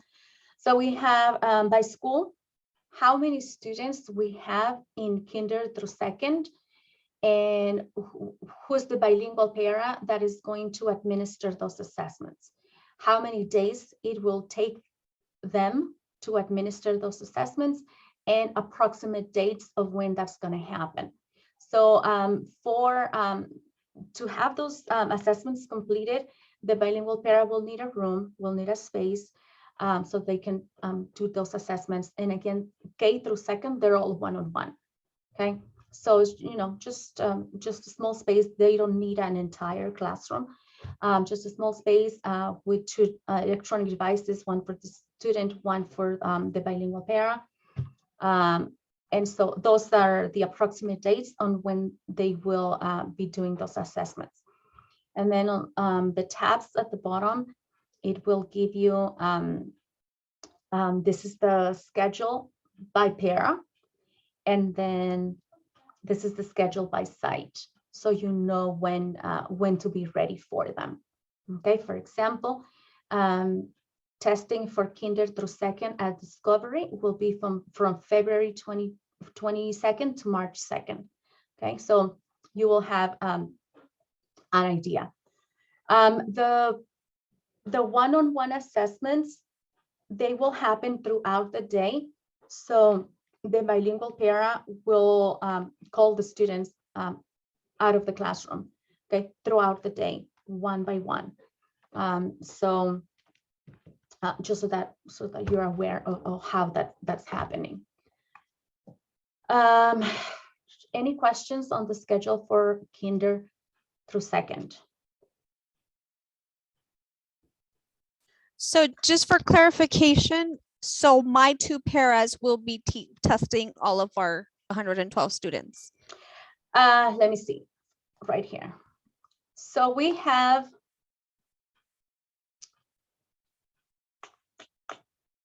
let me see.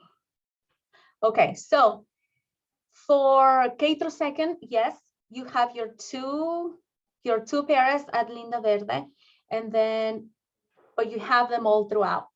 And then we have then we have another para going to Linda Verde from March 5th through the 18th. Okay, so we have every para start at their own site, and then once they're done with their site, then they're going to assist the other sites like Linda Verde.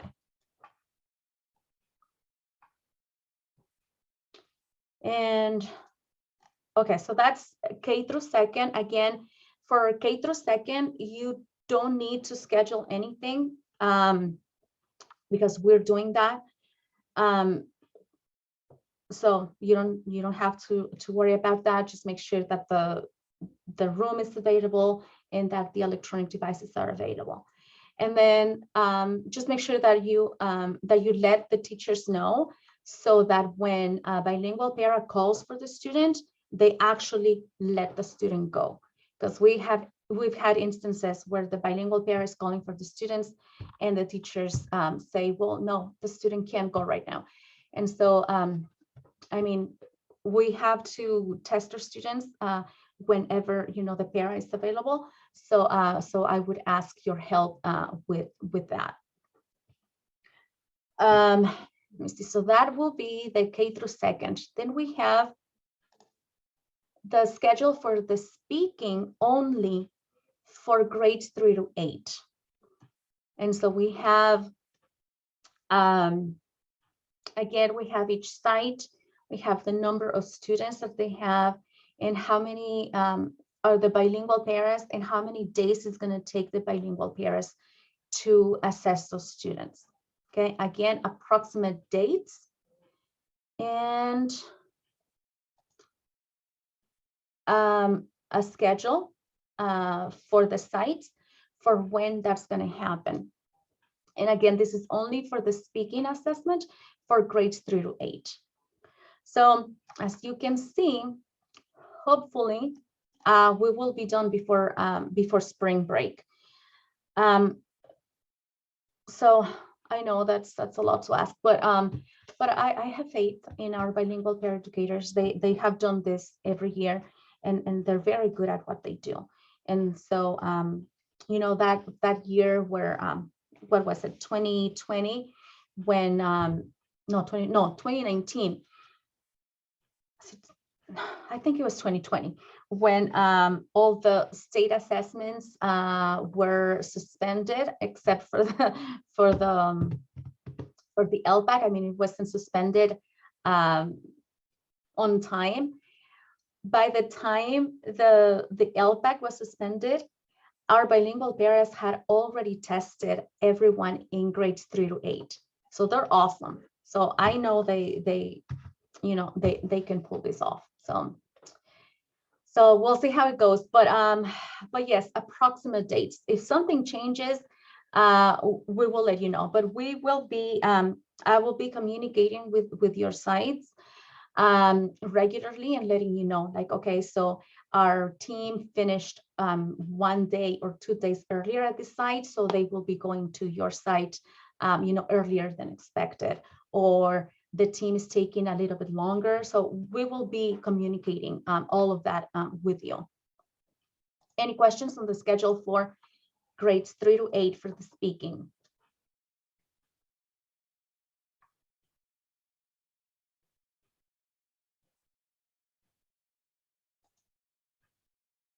Okay. Before I show you a sample testing schedule, I want to show you the EL list. And this list, you can... Sorry, just let me back up. Just a quick question. So yeah. Our paras, I just noticed that our paras are scheduled from February 7th to March for the speaking part of 3rd through 8th, but they'll be working on K2. They're different dates. So during the week, different dates? No. Let me show you. Yeah, this one. Okay, unless I made a very embarrassing mistake, they're at Linda Verde from February 7th to 24th doing the speaking for grades 3 to 8. Okay, February 7th to the 24th. And then from February 28th to March 18th, that's when they will be doing kinder through 2nd.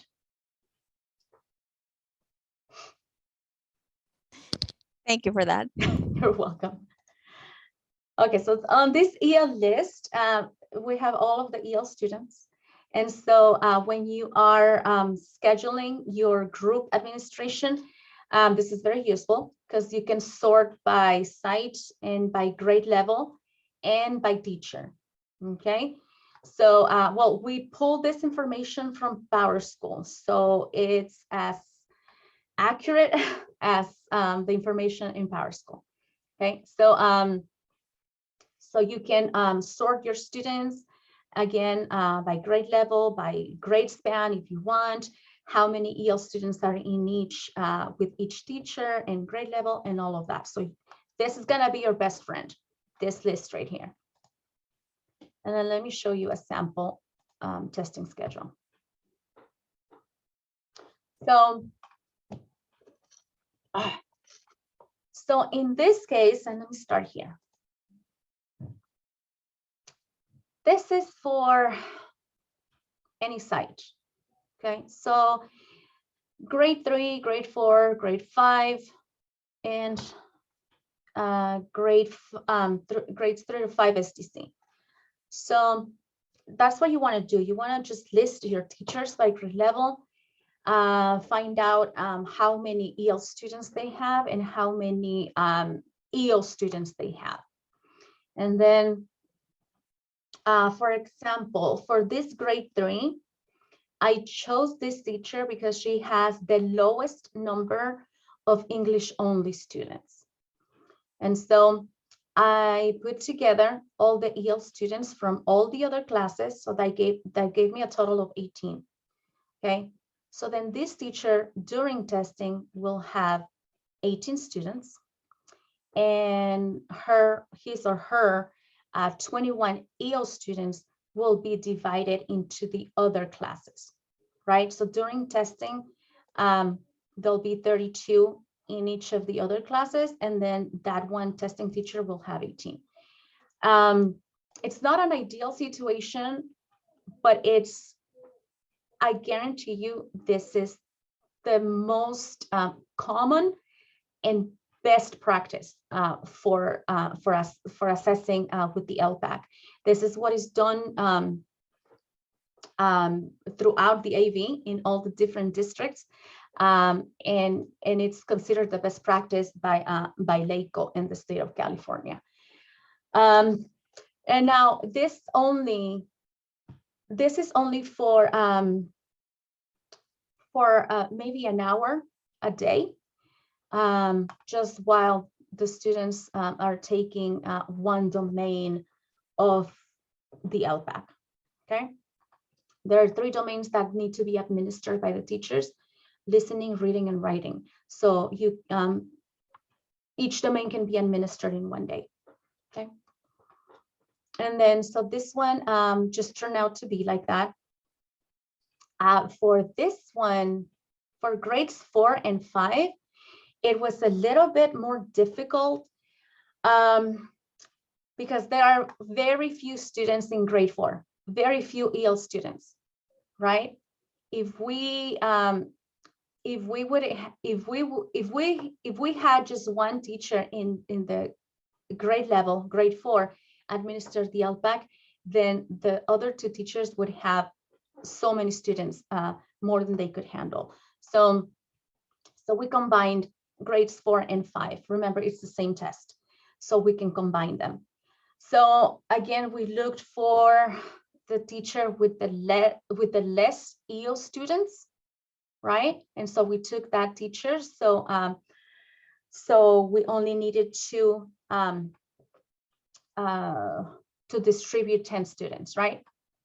And so this teacher took all of the EL students in grades 4 and 5. So that's a total of 27. That is allowable. We can test 27 students. The only thing is that we're going to need a proctor, okay? And then the rest of the teachers will have, 33, 32, 27, 30, 30, and 30 students. And again, that is only for 1 hour, maybe 1.5 hours a day. And then for my grades 3 to 5 STC, okay, I only have 2 teachers and I only have 9 students. So again, teacher number 3 only has 4 EL students. So she's my testing teachers, and then her remaining students I'm sending to the other teacher. Okay. So any questions about that? Can I jump in really quick? Yes. Real quick. So I wanted to point a simple fact out, guys, on this situation. Remember, we talked about having designated time for ELD inside of the school, inside your classes, inside your times. This is the reason for it.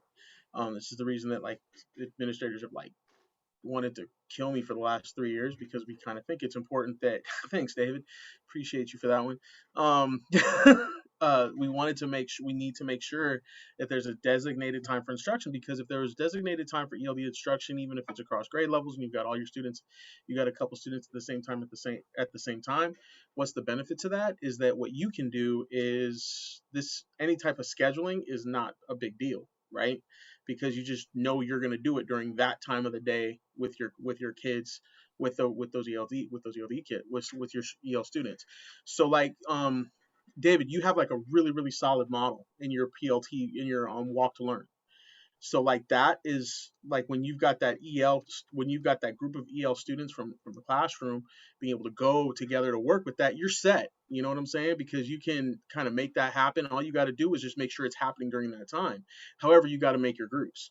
So just wanted to reiterate that. Middle schools, you guys have it super easy because most of you guys already have ELD classes. So it's real simple for you because you've got enough.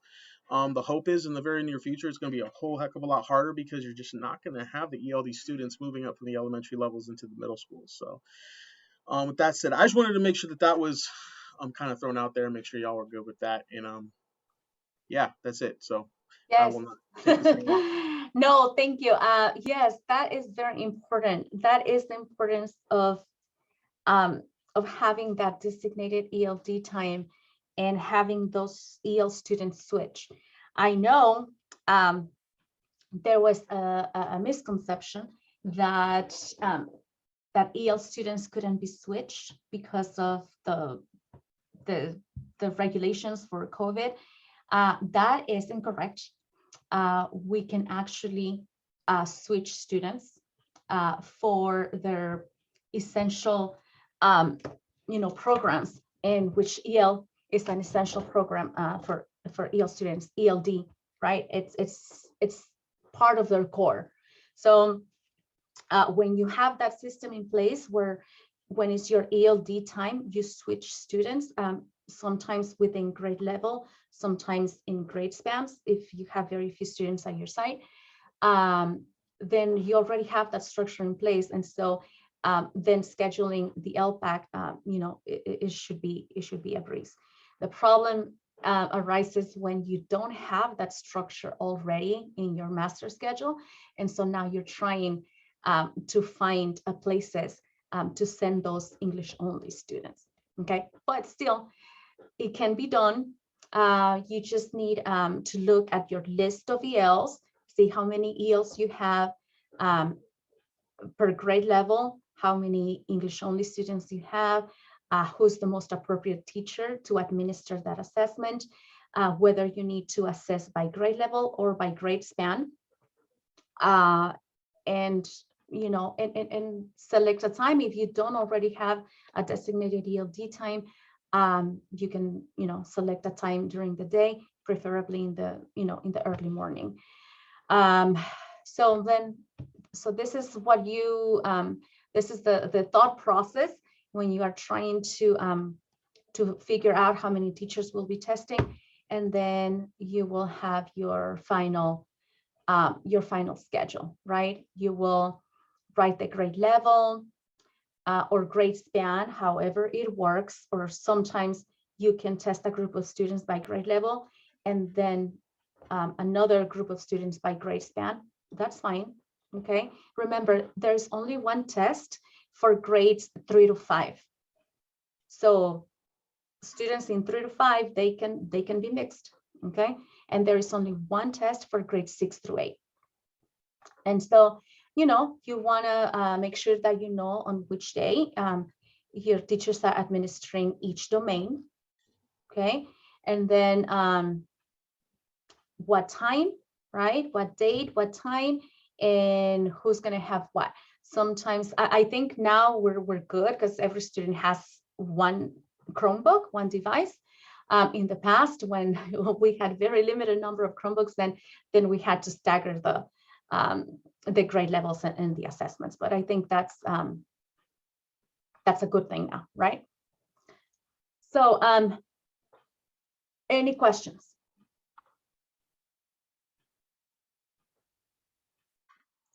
Let's see, Stacy, all those links are on the document. They're right here. at the I was very- actually talking about the one like that Sam just shared for the affidavit. Oh, I'm sorry. I'm sorry. Naili, I will add that link to the document. Oh, thank you. Thank you. I will have, this is just for the planning and the scheduling. For the actual administration of the test, you know, I will have everything on one single page of paper. I will have a link to the FDAs, a link to the, what do you call it, the accommodations and the resources. Like, this is just for you to start planning, but I will have everything set up for you. I already have, let me show you real quick, a Google Drive for the ELPAC. So, slow computer, what's happening? Okay, so on our English Learner program Drive, I have an ELPAC folder, and we have the alternate initial practice test and also the summative. And so there are already a lot of resources there.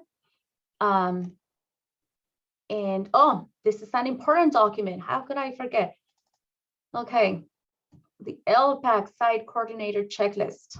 Okay, oh my gosh, cannot believe I almost forgot. Okay, so this is the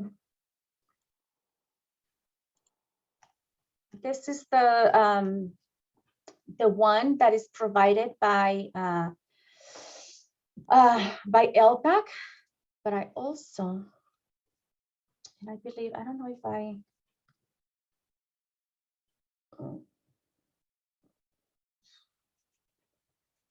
okay, might have been done for the alternate ELPAC. Okay, so in here in this folder, I will have this this ELPAC site coordinator checklist, but specific to our district and in our sites. Okay, so I will be updating it just to take out whatever is not needed, or whatever the district or me or you know our office will be taking care of, and so I will be leaving only the things that that need to be taken care of at the site. Okay, so I will update this, but I will give you, trust me, I will give you all the information that you're going to need for that. What else? Okay, so it's already 4:08. So I do want to just give you a brief overview of what the ELPAC actually is. So you can find this slide deck here as well under professional development. Ignite modules. And then we have Summative ELPAC. This is what the training that the teachers that will be administering this assessment will get next week.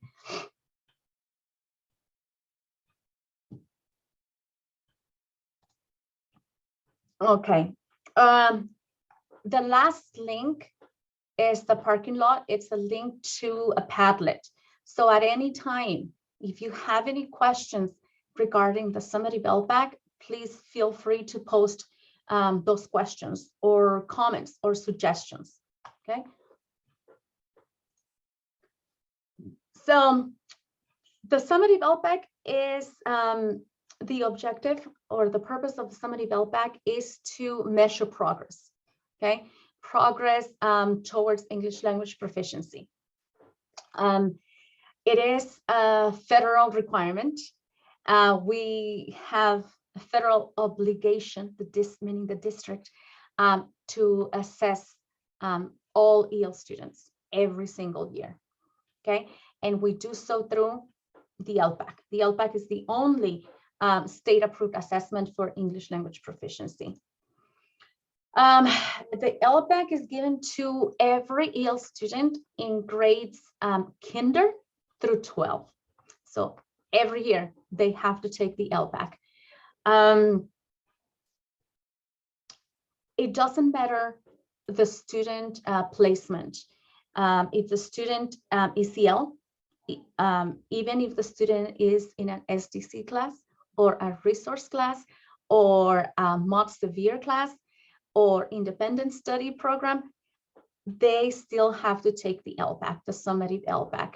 Now, the students in a mod severe class, they take the alternate ELPAC, but every EL student, okay, regardless of placement or program, they have to take the ELPAC. For a student score report to be generated, they have to take at least one domain of each composite. And we have the oral language composite, which includes the speaking and the listening, and the written language composite, which includes the reading and the writing. So if they take at least one of those, let's say they take the speaking and the writing, they will get a student score report. But if they take only the reading and the writing, they will not get a score report. And that's an issue. That's the problem. In order for them to be counted as having participated on the ELPAC, they have to at least log into each of the domains or the composites, at least log in, and that counts towards our participation, okay? And remember, the ELPAC is 100% participation. It's not like CASP. We have to have 100% participation. What else? Just as CASP, there are ELPAC accessibility resources available for students. We had, back in September, right, Sam, we had a training for case managers on accessibility resources and supports for the ELPAC. And just behind me, right here, this is what I have to do every year. So these are all the statewide assessment pages from our EL students with disabilities. And so I have to go through each of this to make sure that first of all, that the summative ELPAC is checked. And then after that, if they need accommodations, that they are indicated and that they are the appropriate ones. So, but again, that's not something that you need to worry about. I will take care of that. What else? It's computer-based. Again, K through second, one-on-one, it will be administered by bilingual para-educators. Speaking one-on-one for all grade levels, speaking will be administered by bilingual para-educators, okay? Teachers only in grades 3 to 8 will be administering the group portion, which is listening, reading, and writing, okay? And the group portion can be administered in groups of up to 20. If there's more than 20 students, then we're gonna need a proctor, okay? The proctor can be anyone. The proctor does not have to be trained. It's just another set of eyes to help monitor. Technical requirements, we need the secure browser, but all your site text, they need to take care of that. I think, Sam, that those are pushed out. Are those pushed out from the district?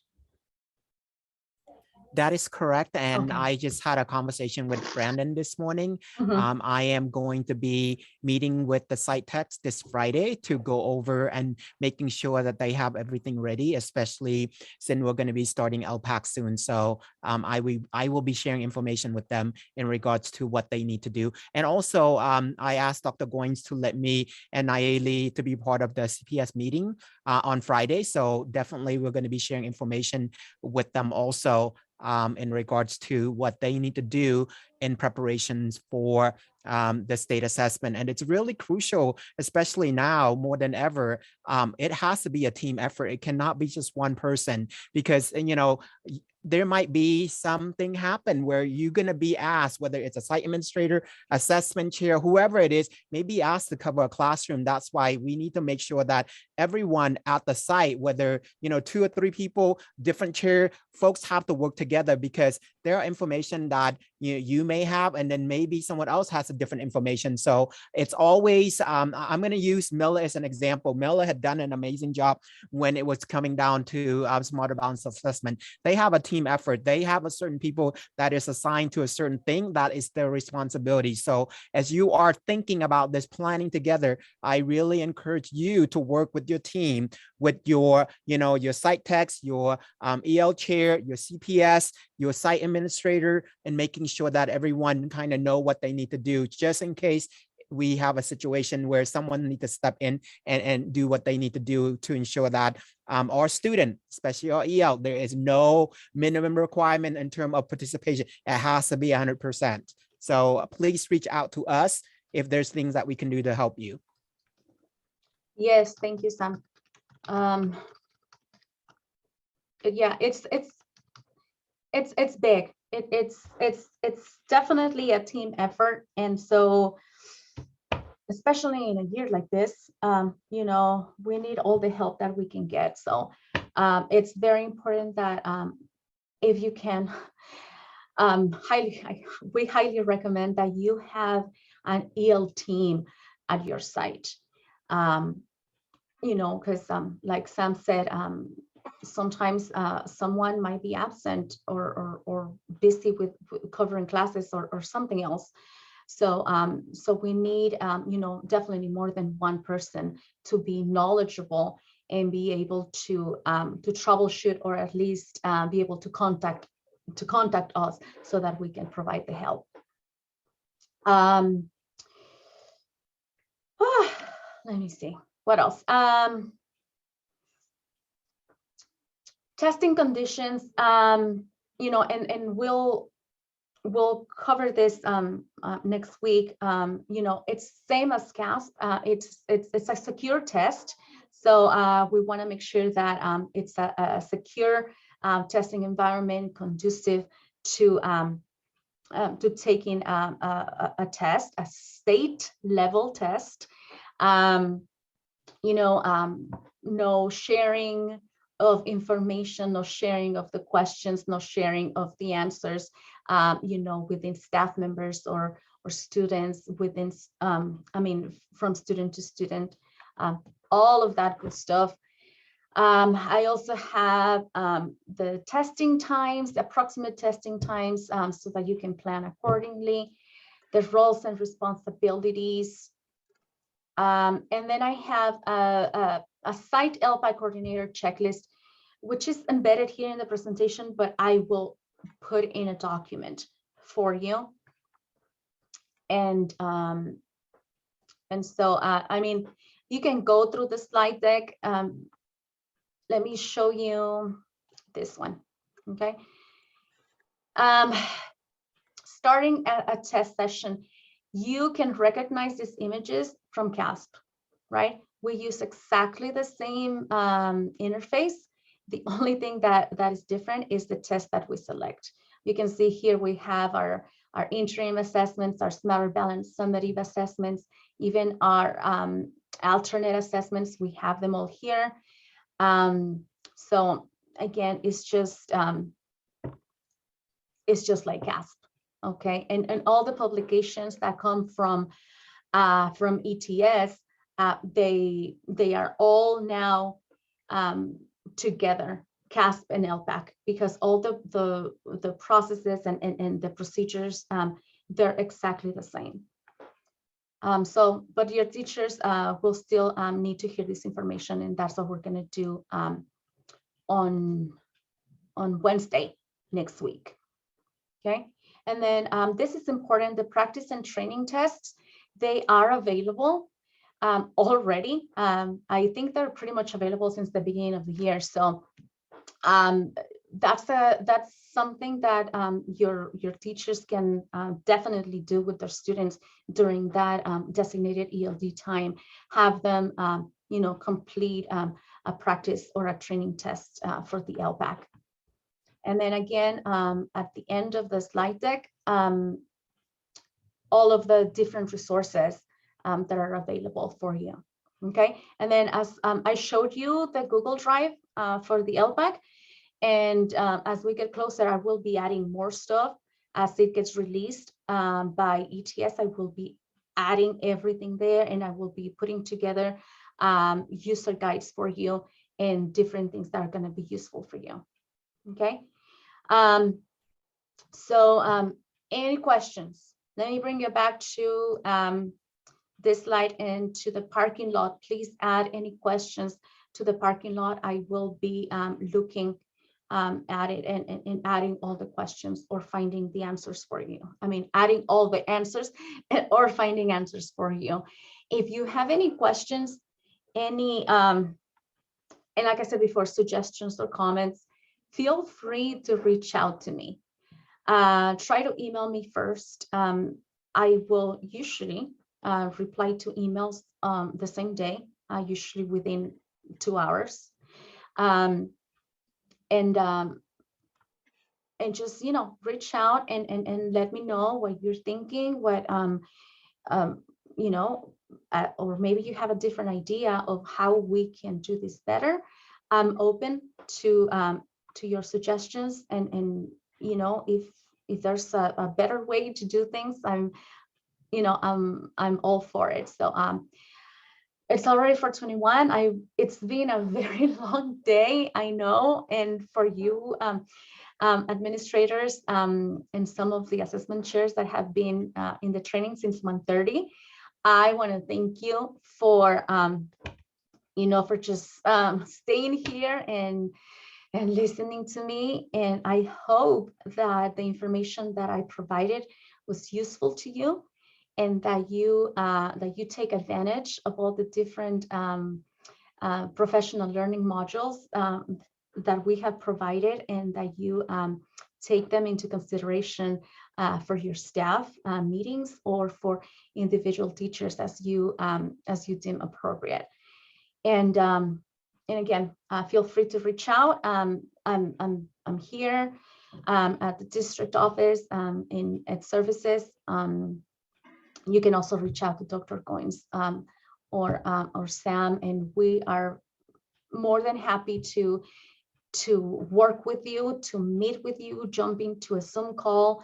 If you need assistance and helping you figure out your schedule or any other support that you might have. Thank you so much. And just Dr. Goins or Sam, do you guys have anything to add? So, the truth of it is that I think both Sam and I were both chatting on the side. We want to make sure that we give you guys an opportunity to be able to provide any questions that you have right now, and so that we can sit back and answer. We've got some of you guys getting ready to like fold up your hands and get ready to get at us. So we're here to be able to answer a couple of questions for you, but I did want to make sure that there was a base understanding of the of a couple of the reasons why, and I probably should have jumped off with this. But why we're making this transfer, and especially why it's happening now. So a couple of things. First of all, we know that teachers are best practice to be able to assess students. We know that we've been having the least, we've been having the people who have very intentional knowledge, but with probably the least amount of training testing our students in this particular area for quite a while. And that's like the moral imperative as to why we're moving this direction. But the other imperative that is more realistic or more real in terms of funding that can be put to everybody is that our people are it's an imperative. They're supposed to be above and beyond program and above and beyond core, and LPAC is part of the core. We don't have a choice but to give the LPAC. We can't not give the LPAC to kids. And because of that, in the funding structure that we've had them under, we've had to make a move. We've had to make a transition. We know the transition's abrupt. We recognize that, but you also realize that you're going to have 3 administrators from the district office, as well as your site administrators on point to be able to help out and be able to provide assistance where necessary. So I wanted to make sure that was stated. So with that said, questions are open. say what you want to say or question. If you have any questions in the process, come at. It's time to get them answered the best that you can right now. I'm not gonna lie to you. If we don't know answers, we're gonna say I don't know and we'll get back to you. All right.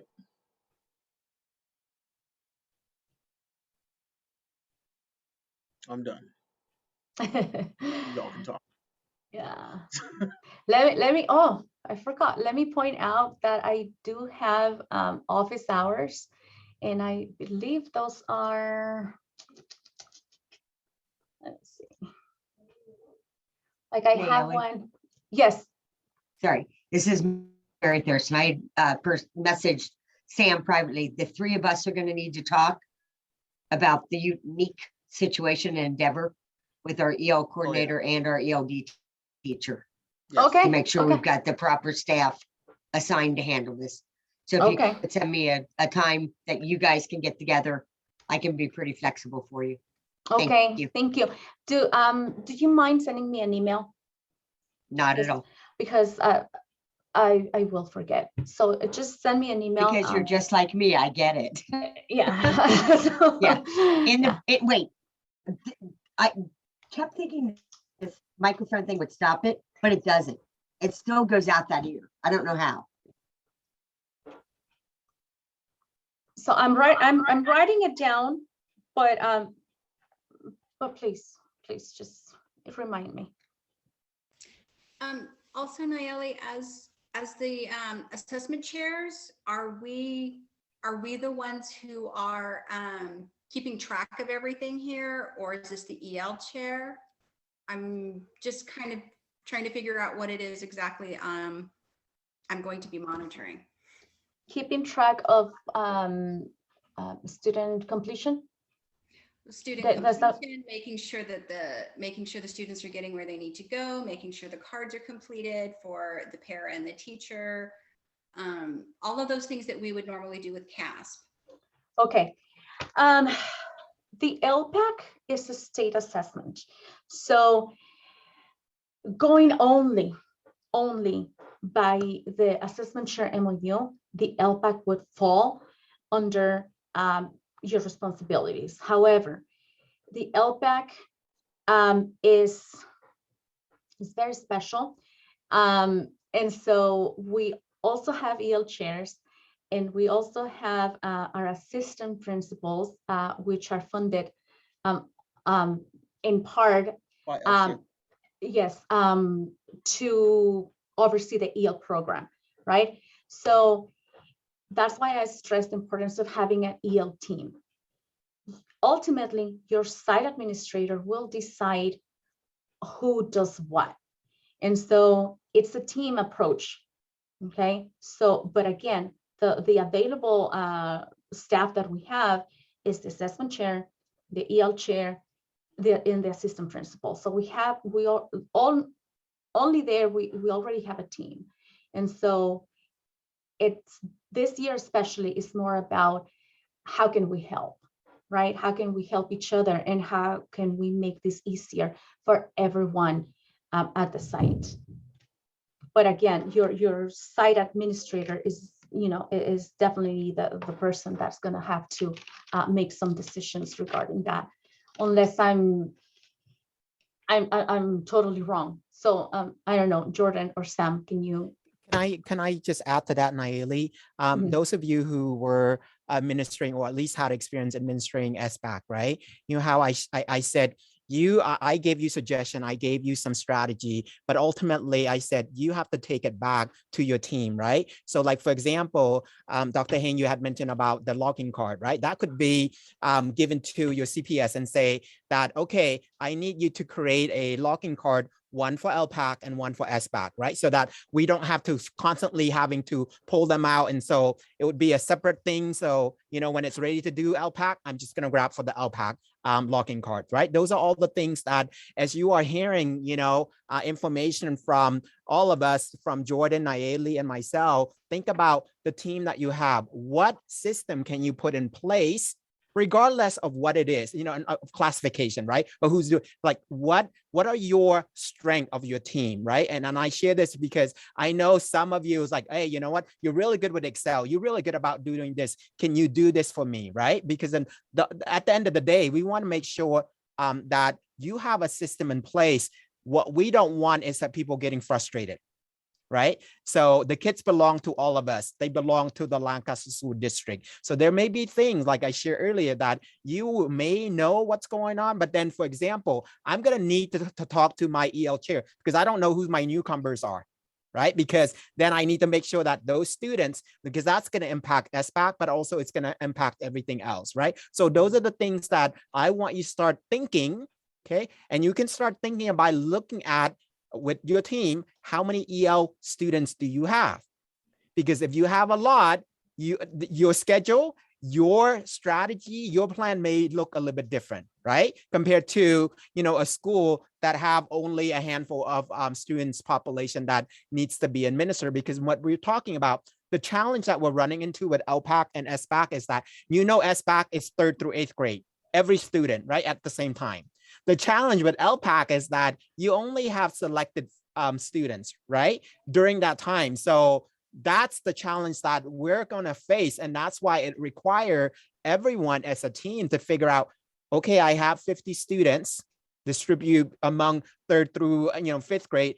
What am I going to do with the folks that I have? How can we support each other? And if you get to the point that, you know, we're stuck, you know, get a hold one of us, you know, Nayeli, Jordan, and myself, we can sit down, we can figure out the system and the plan together. Again, the last thing we want to do is create any frustration for anyone. So please utilize the team, utilize us to support you. So the only other piece I want to add to that, or actually I want to reiterate what Sam said at the beginning, at the top of that, is he said that don't forget, dude, we're supposed to be a team, and we're supposed to be working as teams. Because if any one person were to do anything, I mean, we've put with principals, we focused on ILTs. Most of you guys are on an ILT someplace, some way, shape, or form. So given that situation, it's like leading a school can't be done by one person. It needs to be done. It needs to be done in a team environment. So people can get the job done the way that needs to get done. And on top of that, that also puts you guys in a position that you guys are monitoring. And I'm not telling you guys anything y'all know, because I'm looking at a couple of faces where y'all just like, yeah, okay, whatever, Jordan. But we got to reiterate that on a consistent basis. We are moving. This district has been for a very long time where people were in silos, and if this person did that and that's all they did, and guess what? That person left and nobody knew what that person did, so that stopped. That can't happen again. We can't have a district based on personalities. We have to have a district based on systems and solid ideas as to how we can move forward. Now those can evolve, but for the most part, the teams are going to be what are going to carry us forward. So I just want to make sure that that's going to be very evident. That's the vision of all of this, and it's always been the vision that this would be done in a team environment, not one person who owned everything and lived and died by it. And when that person left and went to a different school, everything went haywire. So just wanted to put that down. Yes, thank you. So it's 4:33. We are already 3 minutes over. And I don't like that.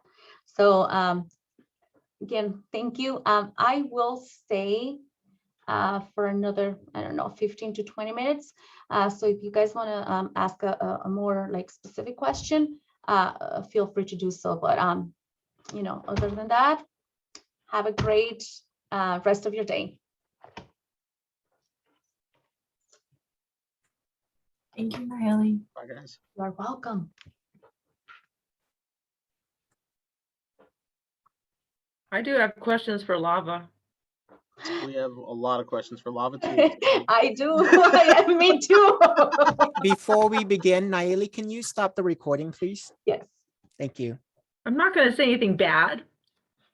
Yeah, you I are. That's why know, but and knowing you, there's probably gonna be a couple of 4-letter words coming out of your mouth too. So